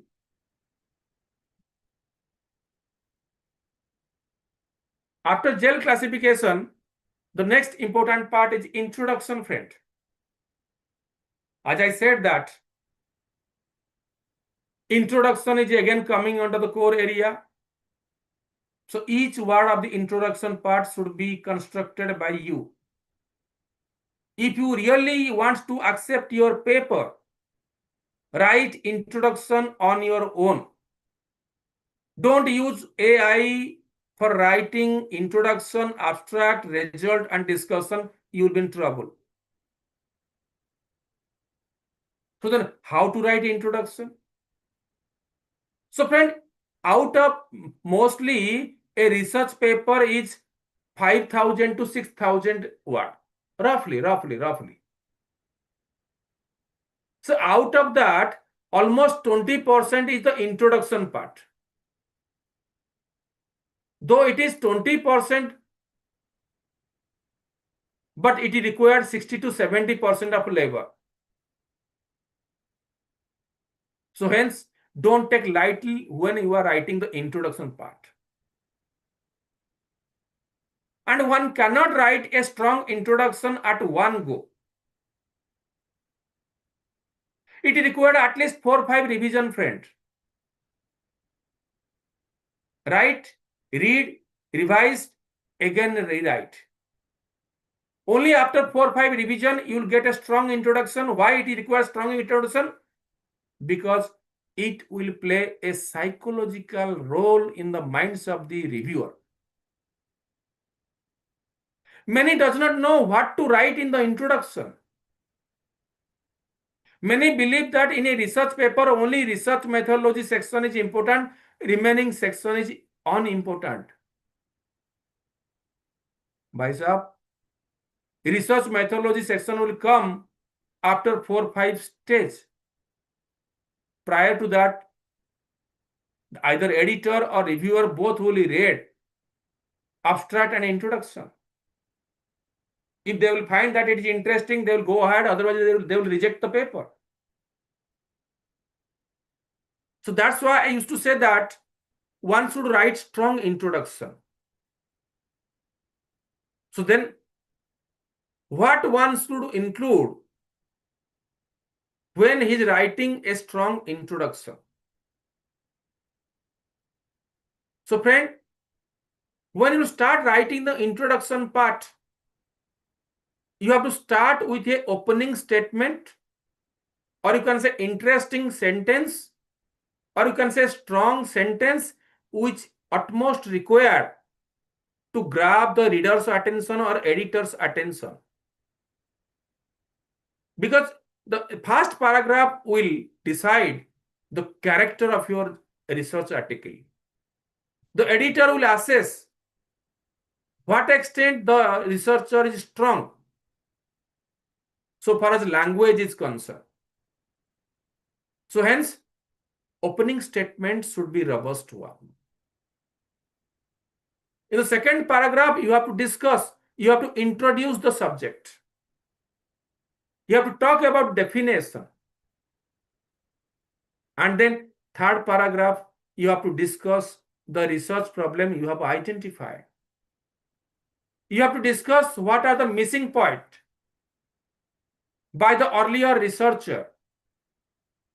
What are the area it is yet to be unexplored.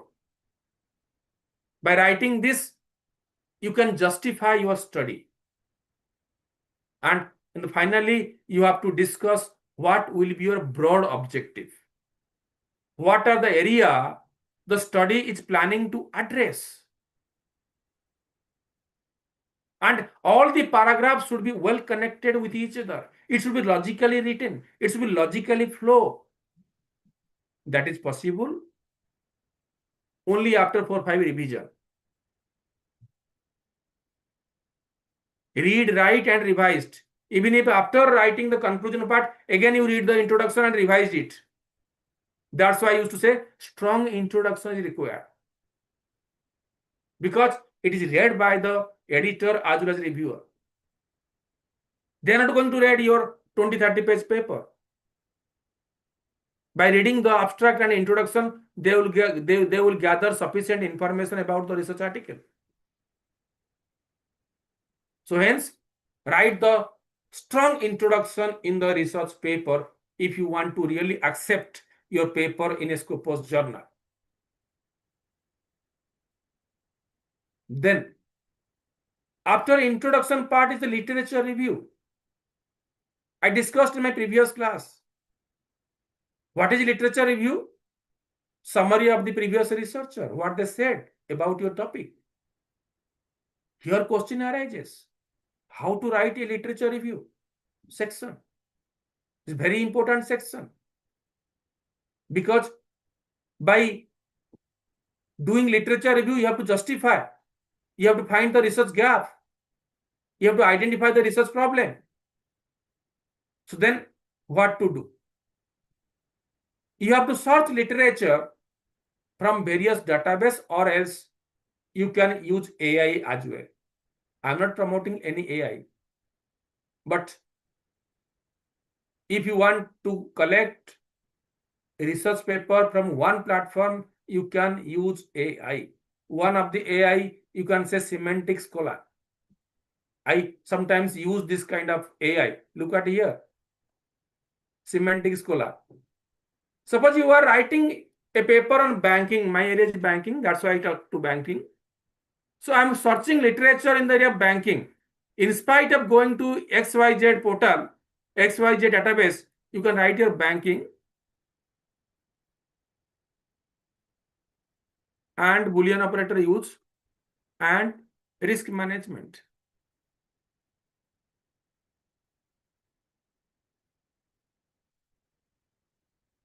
Friend, look at here.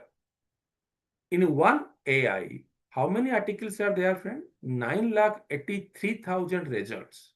Look. 9,83,000 results. Again, you can narrow down by field of study. Suppose your area is business. You can click your business. Look. Now it is 2,16,000 study. Suppose you can fix your date of range. You can say that, Mr. AI, tell me what are the important studies during last 5 years. I want that only. Last 5 years. Look at here. Now the study is condensed up to 72,100 words article. You can instruct AI, Mr. AI, tell me how many research article PDF version you have. Why I'm saying so? Many articles are under open access, many articles are under the closed access. You will get the PDF version only in the open access issue. So you can click Haj PDF. Haj PDF. How many PDF they have? 36,400 PDF they have. Still, it's a good number of articles. So you can search the author wise. You can search the journal wise. So in this way, you can use AI for the research purposes. There are many AIs are there. Another AI is the consensus AI. This AI you can use for the finding the research gap. Another AI is the consensus AI.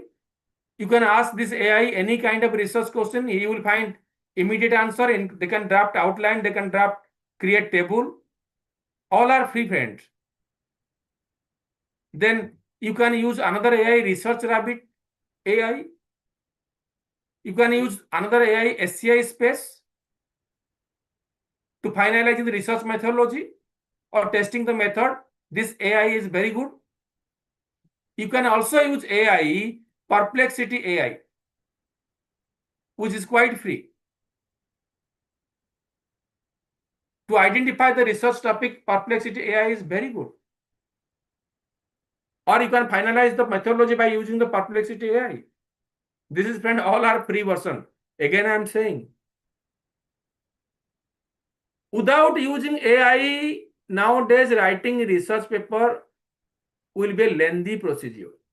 But by using AI, you can cut short the duration of writing the research paper. But don't use the AI for writing purposes. Use the AI for the instruction purposes. That's why I used to say AI in the research is jaruri, but AI in the research should not be majburi.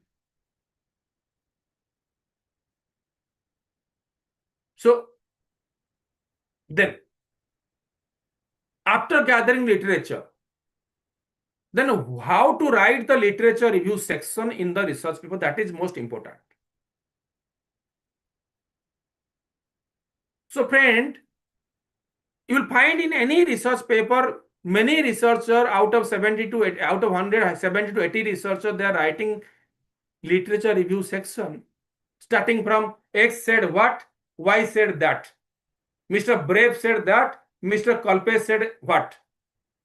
This is not at all a procedure. If you really want to impress the editors and the reviewer of Scopus A star, B star journal, you have to write the literature review in different way.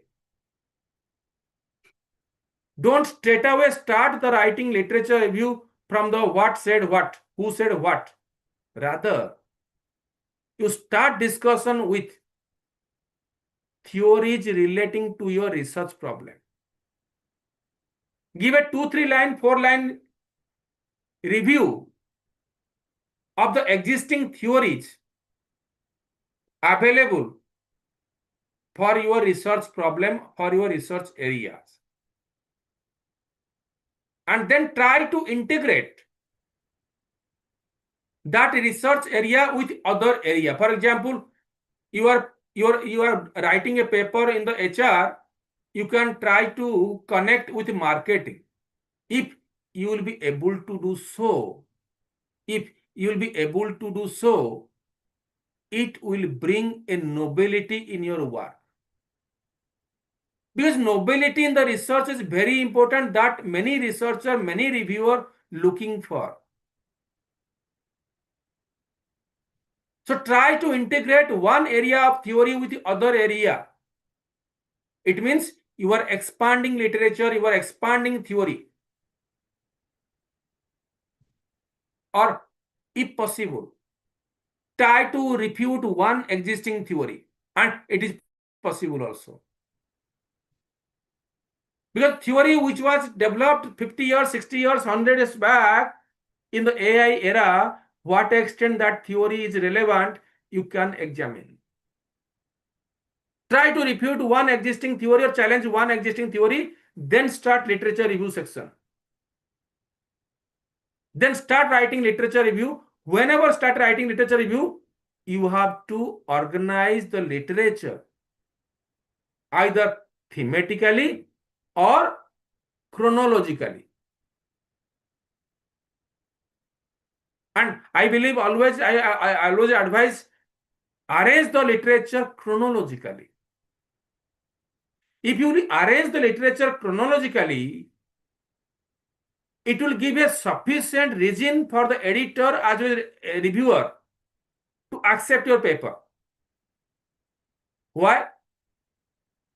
So it will indicate that the writer is taking limitation of each year and accordingly find the gap. Limitation of 2019 study will be the paper of 2021. Limitation of 2021 study will be the paper of 2022. So accordingly, to find a true gap, if it is a chronological study, but it is up to the author whether he might choose chronologically, thematically, or methodologically, or theoretically. It is up to the author. He has to justify. Then, whenever you are writing the literature review part, don't copy paste. Summarize it, critically analyze it. What you will critically analyze? The findings of this study. That part you must include. And finally, it is being seen that in the literature review section, one sentence is not connected with another sentence. That part you have to take care. I have seen in many papers. You won't find any synchronized between the sentences. What to do? You have to connect with sentence with the other sentence, friend. That is very important by using the transition word. In contrast, similarly, building on, however, etc. Because you are assembling of various talks, various opinion of various authors. If you are not connecting the each sentence with other, you won't find any good literature review. So try to connect up one sentence with the other. Then don't forget to cite. Which kind of citation style you will use, whether APA, MLA, Chicago, whatever, maybe I will discuss the citation part later. It is as per the journal direction. As per the journal direction, citation style will be used.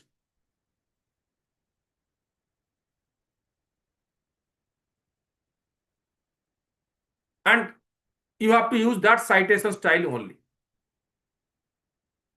If you want give citation, that part will fall under plagiarism. In a research paper, most of the plagiarism section arises out of literature review part. So then at last, very important line you have to include in the literature review. The last one sentence must be like this, that after reviewing the literature, we identify the areas that have been explored by the existing researcher and highlights the gap that remain unaddressed. Therefore, we propose this study to address those gaps.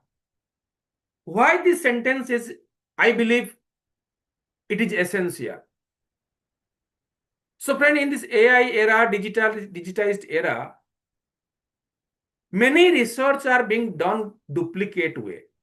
Many duplicate research you'll find. Suppose similar kind of work has been done by X, and almost similar kind of work is done by me. However, the similar work had been published 2 years back or 3 years back, and similar kind of work I'm publishing now. Then who will be responsible? The moment my paper will publish, the previous author will come and sue against me. He will not only sue against me, but also he might sue against editor as well. He might sue against reviewer as well. Due to this reason, nowadays many editor and reviewer, they are expecting one kind of undertaking from author side.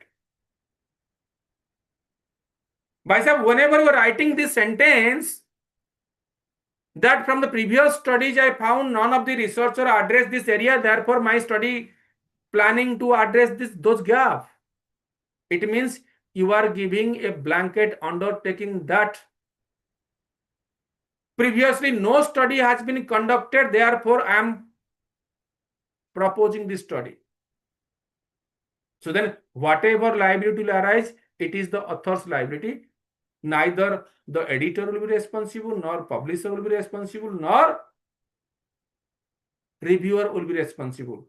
So nowadays many editor and reviewer are looking this sentence. There should be a sentence at the end of the literature review. Okay. So then after literature review, the next part is the objective of the study. So then how to write objective? So when I'm talking about objective, I used to say it should be a smart objective, friend. Why? What is smart objective? SMART.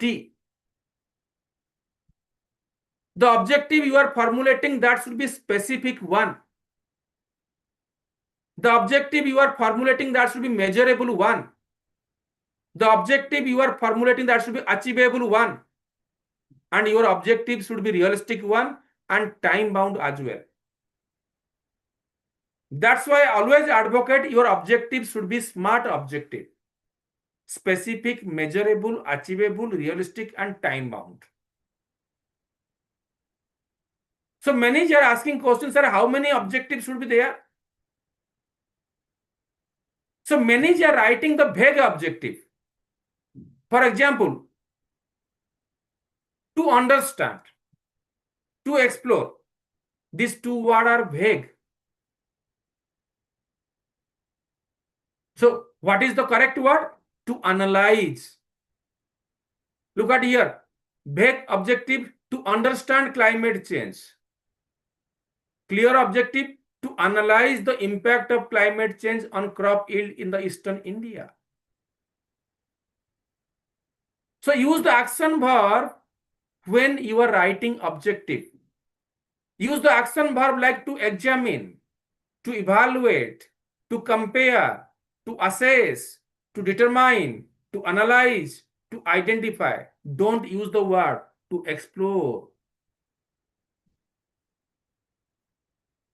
To understand. Because objective should be specific one.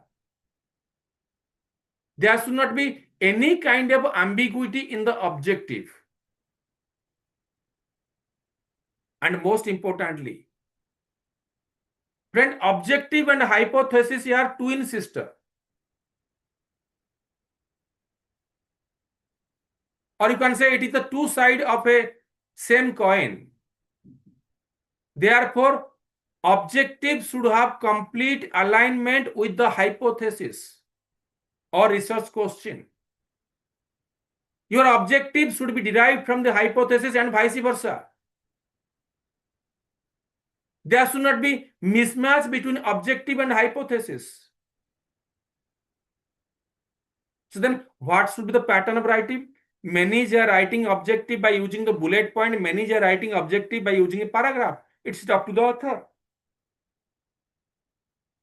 So then question is, how many objectives should be in the research article? Max to max 2 to 3 objectives. In a research paper, there should not be more than 2 to 3 objectives should be there. 2 to 3 objective is the ideal one. So then either you can use the bullet point or paragraph. It is up to the author to decide. So then how to write objective, friend? You can use a formula. 2 then plus action verb plus object plus context or condition. There should be proper clarity in writing the objective. Look at here. To evaluate the effectiveness of online learning platform among postgraduate engineering students during the COVID-19 pandemic. Look, in this objective, everything is clear. What you are evaluating?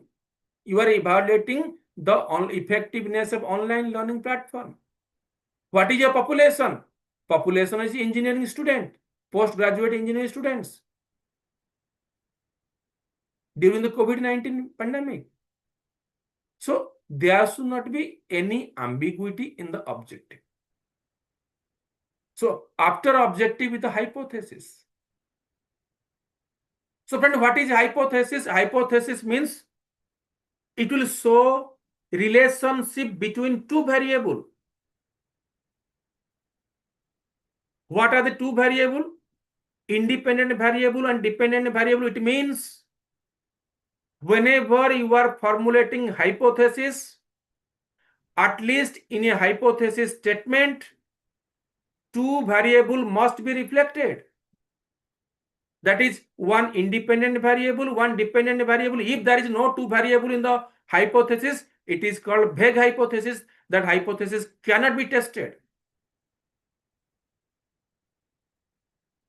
So friend, be careful whenever you are formulating hypothesis. That's why I used to say, please and please formulate strong hypothesis. And in each of the hypothesis statement, at least one dependent variable, one independent variable must be there. And try to formulate a hypothesis which is never been formulated or which is yet to be tested. If possible, try to formulate the directional hypothesis, positively related, negatively related, like this. So then how many hypotheses needs to be formulated? Again, if you are formulating 2 to 3 objective, you have to formulate 2 to 3 hypotheses. Another important point I would like to discuss before you. Many believe that in each kind of study, null hypothesis needs to be formulated, but it is conceptually wrong. Friend, null hypothesis will be only formulate if you are going for quantitative study, number one. Number two, if your data size is quite large. Number three, researcher is interested to test the hypothesis. Number four, he is collecting data by using the probability sampling. It means if a researcher is not collecting data by using non-probability sampling, if its research is a qualitative study, no need to formulate null hypothesis. Right? So you have to take this kind of precaution when you have to formulate the hypothesis. That's why people are saying that I received desk rejection. If you will be conceptually wrong so far as research methodology is concerned, who will accept your research paper? Who will accept your research paper? So you have to technically sound when you are writing a research paper. Okay. So then, after hypothesis formulation, the next important part is the research methodology part. Research methodology and experimentation. So friend, what is research methodology? I believe this is the very important part for the reviewer's point of view. Since the reviewer is the subject expert, he will examine thoroughly the research methodology part. So you have to be very sound when you are writing research methodology part. Each of the word of the research methodology should be technical one and should not be misled word, because reviewer will cut. Reviewer will find this kind of mistake and reject your paper.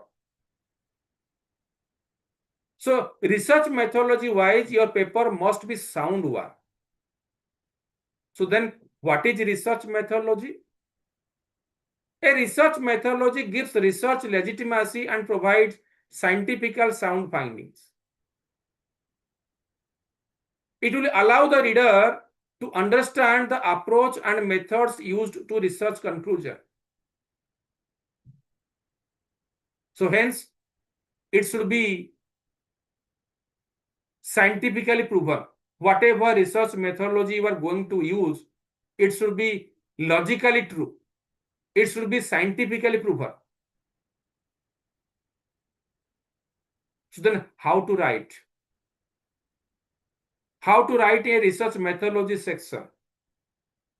How to start?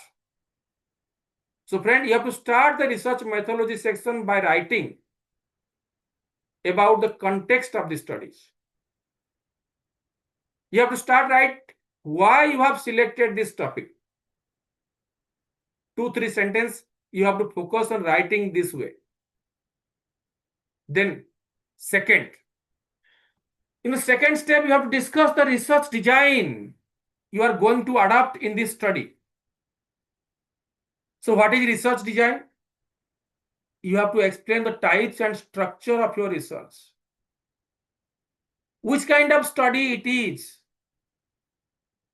Whether it is a qualitative studies, whether it is a experimental studies, whether it is a quantitative studies, or whether it is a mixed method studies. Then you have to talk about design also. What kind of research design it is? Whether it is a cross-sectional, longitudinal, or case study, whatever may be. And you have to justify. So far design is concerned. If you are designing a particular research design, cross-sectional or longitudinal, whatever may be, you have to justify why it is so. Why it is so. Look at friend, what should be the language? I said in the research methodology, language matter. Each of the words should be technically correct. Look at here. A cross-sectional quantitative design was adopted to collect survey-based data from employees in the IT sector. This design was selected to capture a snapshot of productivity level during remote working. You have to write in this, like in this way. Technically, each of the words should look research language, look research word.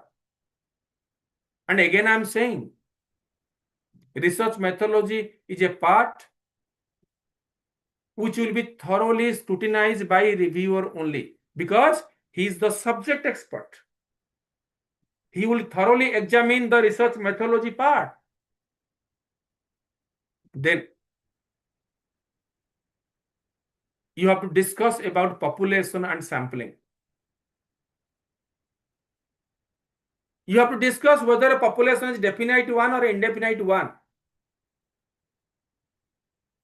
If your population is definite, then you can contact each of the respondent. If your population is indefinite, you have to use the sampling method. So if your population is indefinite, you have to use the sampling technique. Here is another problem. Which sampling techniques you have to use? Whether it is probability sampling or non-probability sampling. So you have to decide. If it is a probability sampling, then which kind of probability sampling? Whether it is a simple random sampling, whether it is a stratified random sampling, or whether it is a quota sampling, whatever may be. And you have to mention with justification why you are using this kind of sampling. And you have to decide the sample size also. Your sample size matters so far as result is concerned. Widely believed that 10% of the population should be good sample size or ideal sample size rather. Or else you can use the statistical technique for deciding the sampling size. It's up to the author to justify what is the sample size and why it is so. So what should be language? Look at here. A total of 300 participants were selected through stratified random sampling. When stratified random sampling will be used? When data are heterogeneous, then you can use the stratified random sampling. From 5 IT firms, employees working remotely than 3 months were included. So this is the research language. Okay. So after deciding the respondent to collect sample, then next paragraph you have to talk about the data collection and collection methodology. You have to discuss and describe how the data are gathered, what methodology researcher adopted to gather the data or collect the data. You have to discuss the tools and instruments you have used to discuss and collect the data. Whether you use the questionnaire method, whether you use the survey method, or interview method, or observation method, or whatever may be, you have to discuss. Then you have to discuss which format you have used. Online format, face-to-face format, or paper format.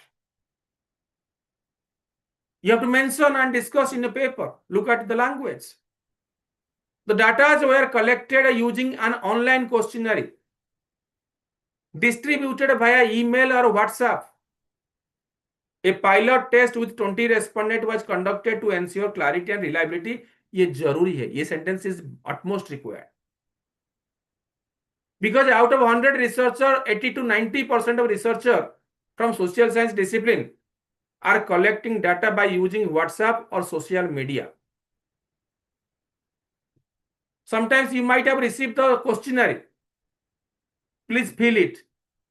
But who pays attention? It is a real data? No. So that's why to validate that data, you have to go for a pilot test for taking 20, 30, 40, 50 face-to-face interview or questionnaire method. And you have to mention there. Then only a reviewer will satisfy. So after collecting data, the next you have to discuss the research instrument or tools you are using in your research methodology. When you are discussing the research instrument or tools, you have to talk about first the measure of key variables. You have to discuss the name and sources of scales or tools. You have to discuss the reliability. You have to also discuss, you have to identify the key variables you are using in the study. So after describing the research instrument or tools, you have to discuss the variables. You have to clearly explain which variables are dependent variable, which variables are independent variable, and which variable are control variable.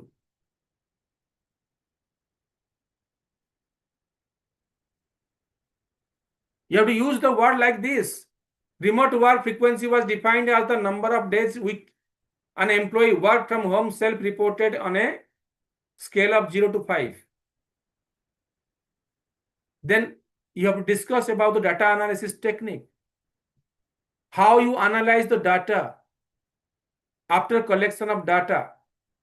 Which software you have used, whether it is SPSS, R, NVivo, whatever may be. Which statistical techniques you are using, t-test, regression, or whatever may be. What assumptions you have tested. What is your significance level? What is 0.05 or 0.01? How to handle the missing data you have to discuss also. If some data are missed, how to handle it? You have to justify. Okay? Then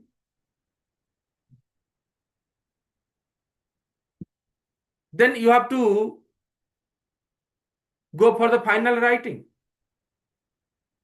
When you are going for final writing, you have to use the past tense, because you are reporting your own data. You are reporting your own procedure carried out.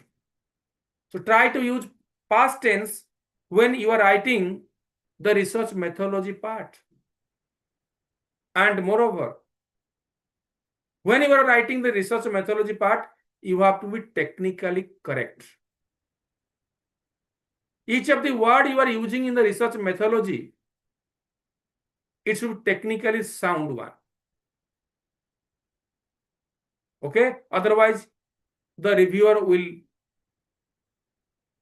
cut that word and you'll get the rejection. You cannot make him fool. So you have to be technically sound when you are writing the research methodology part. And last part of the research methodology is the hypothesis testing. So far as the hypothesis testing is concerned, hypothesis testing in a research methodology, a research paper, will be included in 3 sections. Some part will be included in research methodology part. Some will be included in the result section. Some will be included in the discussion section. In the research methodology section, you have to discuss how the hypothesis will be tested. In the result section, you have to discuss how hypothesis testing, what will be the outcome of the hypothesis testing. And in discussion section, you have to interpret of each of the hypothesis testing. So in this way, hypothesis testing will be discussed in the 3 parts of the research paper, starting from methodology, result section, and discussion section. So after research methodology, next section is the result section. Again, it is another important section. Why it is so? Because I said that abstract, introduction, result, and discussion, all these 4 parts is coming under core area. And in this section, all journals are expecting 0% plagiarism level in this 4 section. So you have to be extra careful when you are writing the result section. So in this section, what you are going to discuss, you have to only describe the main finding of your research. So hence result section should be precise one. Otherwise, you will be in trouble. Don't write irregular things in the result section. Pinpoint. focused, because plagiarism needs to be checked in the result section. So then, if it is a qualitative study, result section, discussion section is one and same thing. However, if it is a quantitative study, it's the result section followed by the discussion section. So then what to be there in the result section? You have to present the result in the logical order as per the testing of hypothesis, as per the discussion of the objectives. Then in result section, you have to only present the important result of your test. In result section, you have to address each of the hypothesis. You have to mention each of the hypothesis, whether it is supported or rejected. Clearly, you have to mention. And then, again, I can say that result section needs to be written by using the past tense. And be precise and be concise when you are writing the result section. You have to only report the key findings. Then after result and discussion result section, it is followed by the discussion section. One thing, don't give any speculative result in the result section. You have to only present the important findings, not more than that. Then again come to discussion section. In discussion section, what to be discussed? The results, what you got, that needs to be discussed. Discussion section means you have to interpret the results. You have to interpret the key findings. So if the hypothesis is accepted, why it is accepted? If the hypothesis is rejected, why it is rejected? It means you have to interpret the result. It means you have to interpret the findings. Apart from that, in the discussion section, a researcher should address 2-3 questions. He should find answer to 2-3 questions like, did you achieve your objectives? 2, how do you compare your result with other studies? 3, what is your limitation to your research? At least a researcher to address all these 3 questions at least. He has to address it honestly. That is called true research. Then after discussion, then the conclusion of the research paper. How to write conclusion part? Friend, you start with the strong introduction, you have to end with the strong conclusion.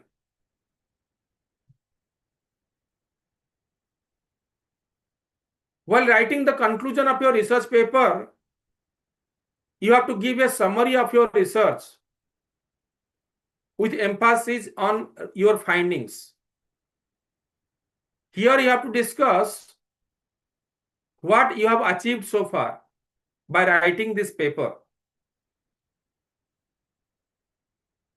What your study contributed to the field, what your study contributed to the policy making. So in conclusion also you have to recommend for the future research as well. And conclusion section must be end with a strong and concluding statement that will attract the editor as well as reviewer. Start with a strong opening statement and end with a strong concluding statement. Okay? And then don't forget to cite. Don't forget to cite your research paper. There are two kinds of citation, in-text citation and full-based citation. If you have borrowed any kind of material from other sources, you have to cite. Otherwise, that part will come under the plagiarism part. So, then after writing, you have to assign authorship. Who will be the first author? Who will be the second author? Because so far as authorship is concerned, there are very unprofessional authorship you'll find in India. Some are gift author, some are ghost author, some are guest author.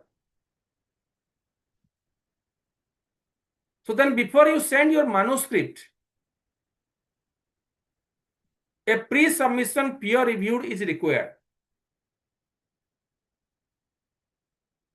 Because writing a paper might be an easy task, but after writing, you have to correct your manuscript truly. Hence, proper proofreading is required to find the grammatical mistake, to find the punctuation mistake, to find formatting mistake, to find spell checking mistake, spelling mistake, to find the citation style mistake. So hence, proper proofreader is required. You have to read your paper multiple times, slowly, steadily.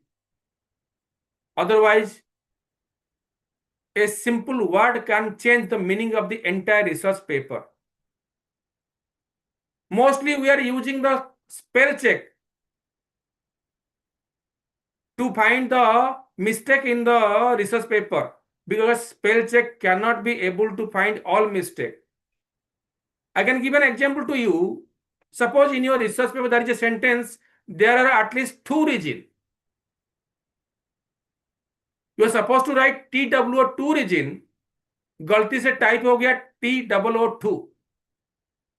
Can a computer find this kind of mistake? No, never. So how can I say, how can you use a computer to check the spell check? So friend, that's why if you are really targeting your paper to publish in a good journal, I can advise you, please hire the professional proofreader. Recently, I am writing a paper with I am professor. We are hiring a professional proofreader. They are charging a little bit of money. But you'll find the after proofread, entire paper is dramatically changed. They are professionally well equipped. So be careful before you send your manuscript. Otherwise, entire mehnat will go to the dustbin. If it is, they will find that any kind of mistake in the paper, so far as punctuation is concerned, so far as formatting is concerned, so far as wording is concerned. So you have to be very careful when you are going for proofreading. This is the effective way to proofread writing. So after proper proofreading, then you have to send your article for publication. So here is a question where to send, how to send. I'll start that part from tomorrow onwards. Thank you very much, friend. So I discuss a bit how to write a research paper thoroughly. And any question, any discussion, you are most welcome.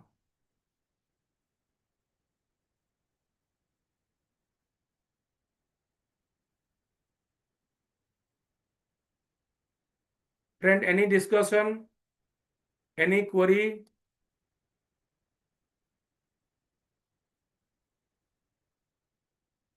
Or else you can write in the chat box.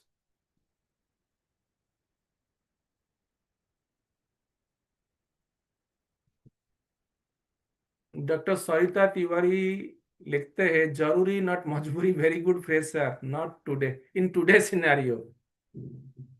Madam Sarita ji, we all are writing papers for majburi, I believe. So anyway, can we one question? You can write chat box if you want to ask question to me. Can we use AI tool like Chat GPT for grammar check and academic tool? No. No. How do we use AI tool like Chat GPT for research work? I said you can use Chat GPT. I said without AI nowadays research is impossible. But use the AI for constructive way. Though we have designed 2 sessions for the how to use AI in the research, the expert will talk. But to my mind, AI one should use for instruction purposes. For example, I'm writing a paper. In my area, number of literatures are available. Is it possible to include all literature? I believe no. So what to do? I can ask the Chat GPT or AI, Mr. AI, tell me, in last 10 years, what are the significant contribution in this area so far as literature is concerned? तो क्या होगा? AI साहब within 2 minutes will indicate, look, these are the significant studies has been carried out. So I will include all kind of studies in my literature review. So why I'm saying so? When you send your manuscript to any journal, they will send to the reviewers. What the reviewer is doing? First, reviewer is asking AI, Mr. AI, tell me, what are the significant studies are being conducted in this area? Conducted in this area. Within a minute, AI will tell. So then we will check whether the researcher included that article in its study or not. If not, the rejection.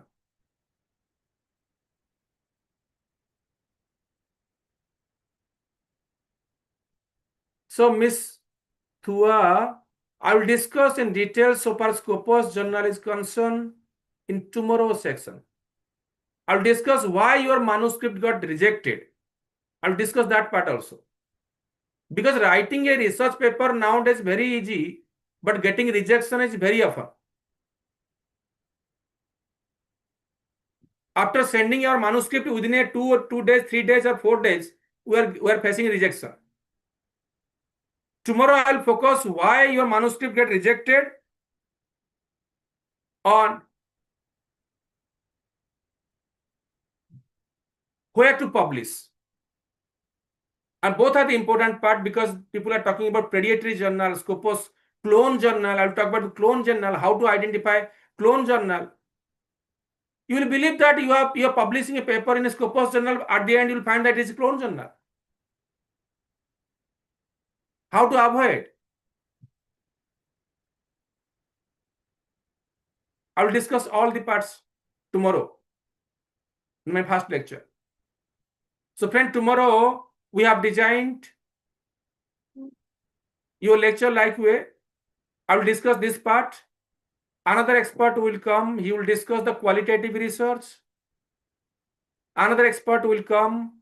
He will discuss the SPSS part. That is the hands-on session.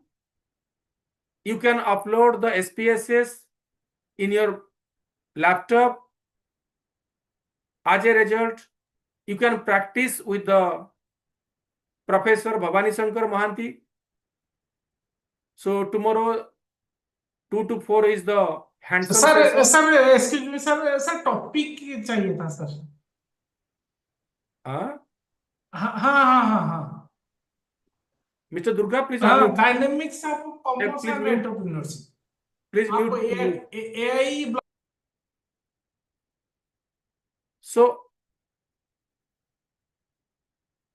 So this is the tomorrow's agenda. We will meet. Sir, would you like to suggest which AI tool suitable to use for a research work? So I suggested a few AI. Mr. Durga? Yes, sir. Yes, sir. मैंने unmute कर Yes, दिया. sir. You discuss research Thank you, sir. methodology and design parameters, sir. Can you discuss bit secondary data? I will discuss tomorrow that part also. Mr. Brave? Yes, yes, That yes. part. Any participant, any questions to Professor Sahu? Participants? Remaining query I will address tomorrow. I am having another 2 sessions with you. Okay, okay. Okay.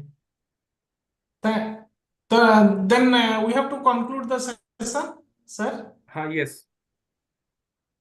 Thank you, sir. Thank you for your enriching lecture regarding the research and research methodology and how to publish a good quality research paper as regards to Web of Science, Scopus, and UGC Care Journal, how the papers are rejected, how the papers are accepted, and in which way the introduction has to be incorporated in the research paper, that you have mentioned so nicely. And on behalf of the MMTC, I am thankful to you, sir.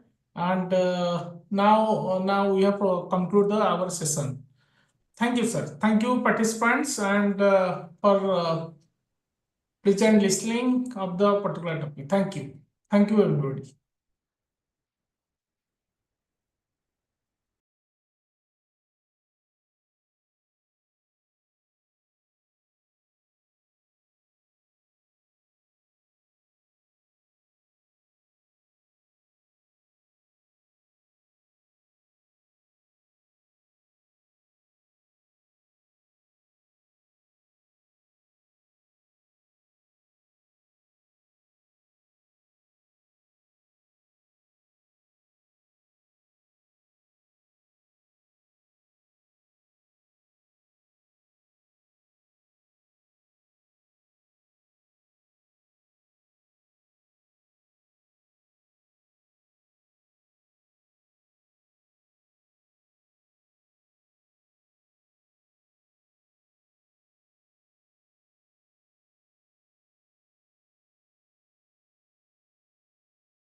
Thank you very much.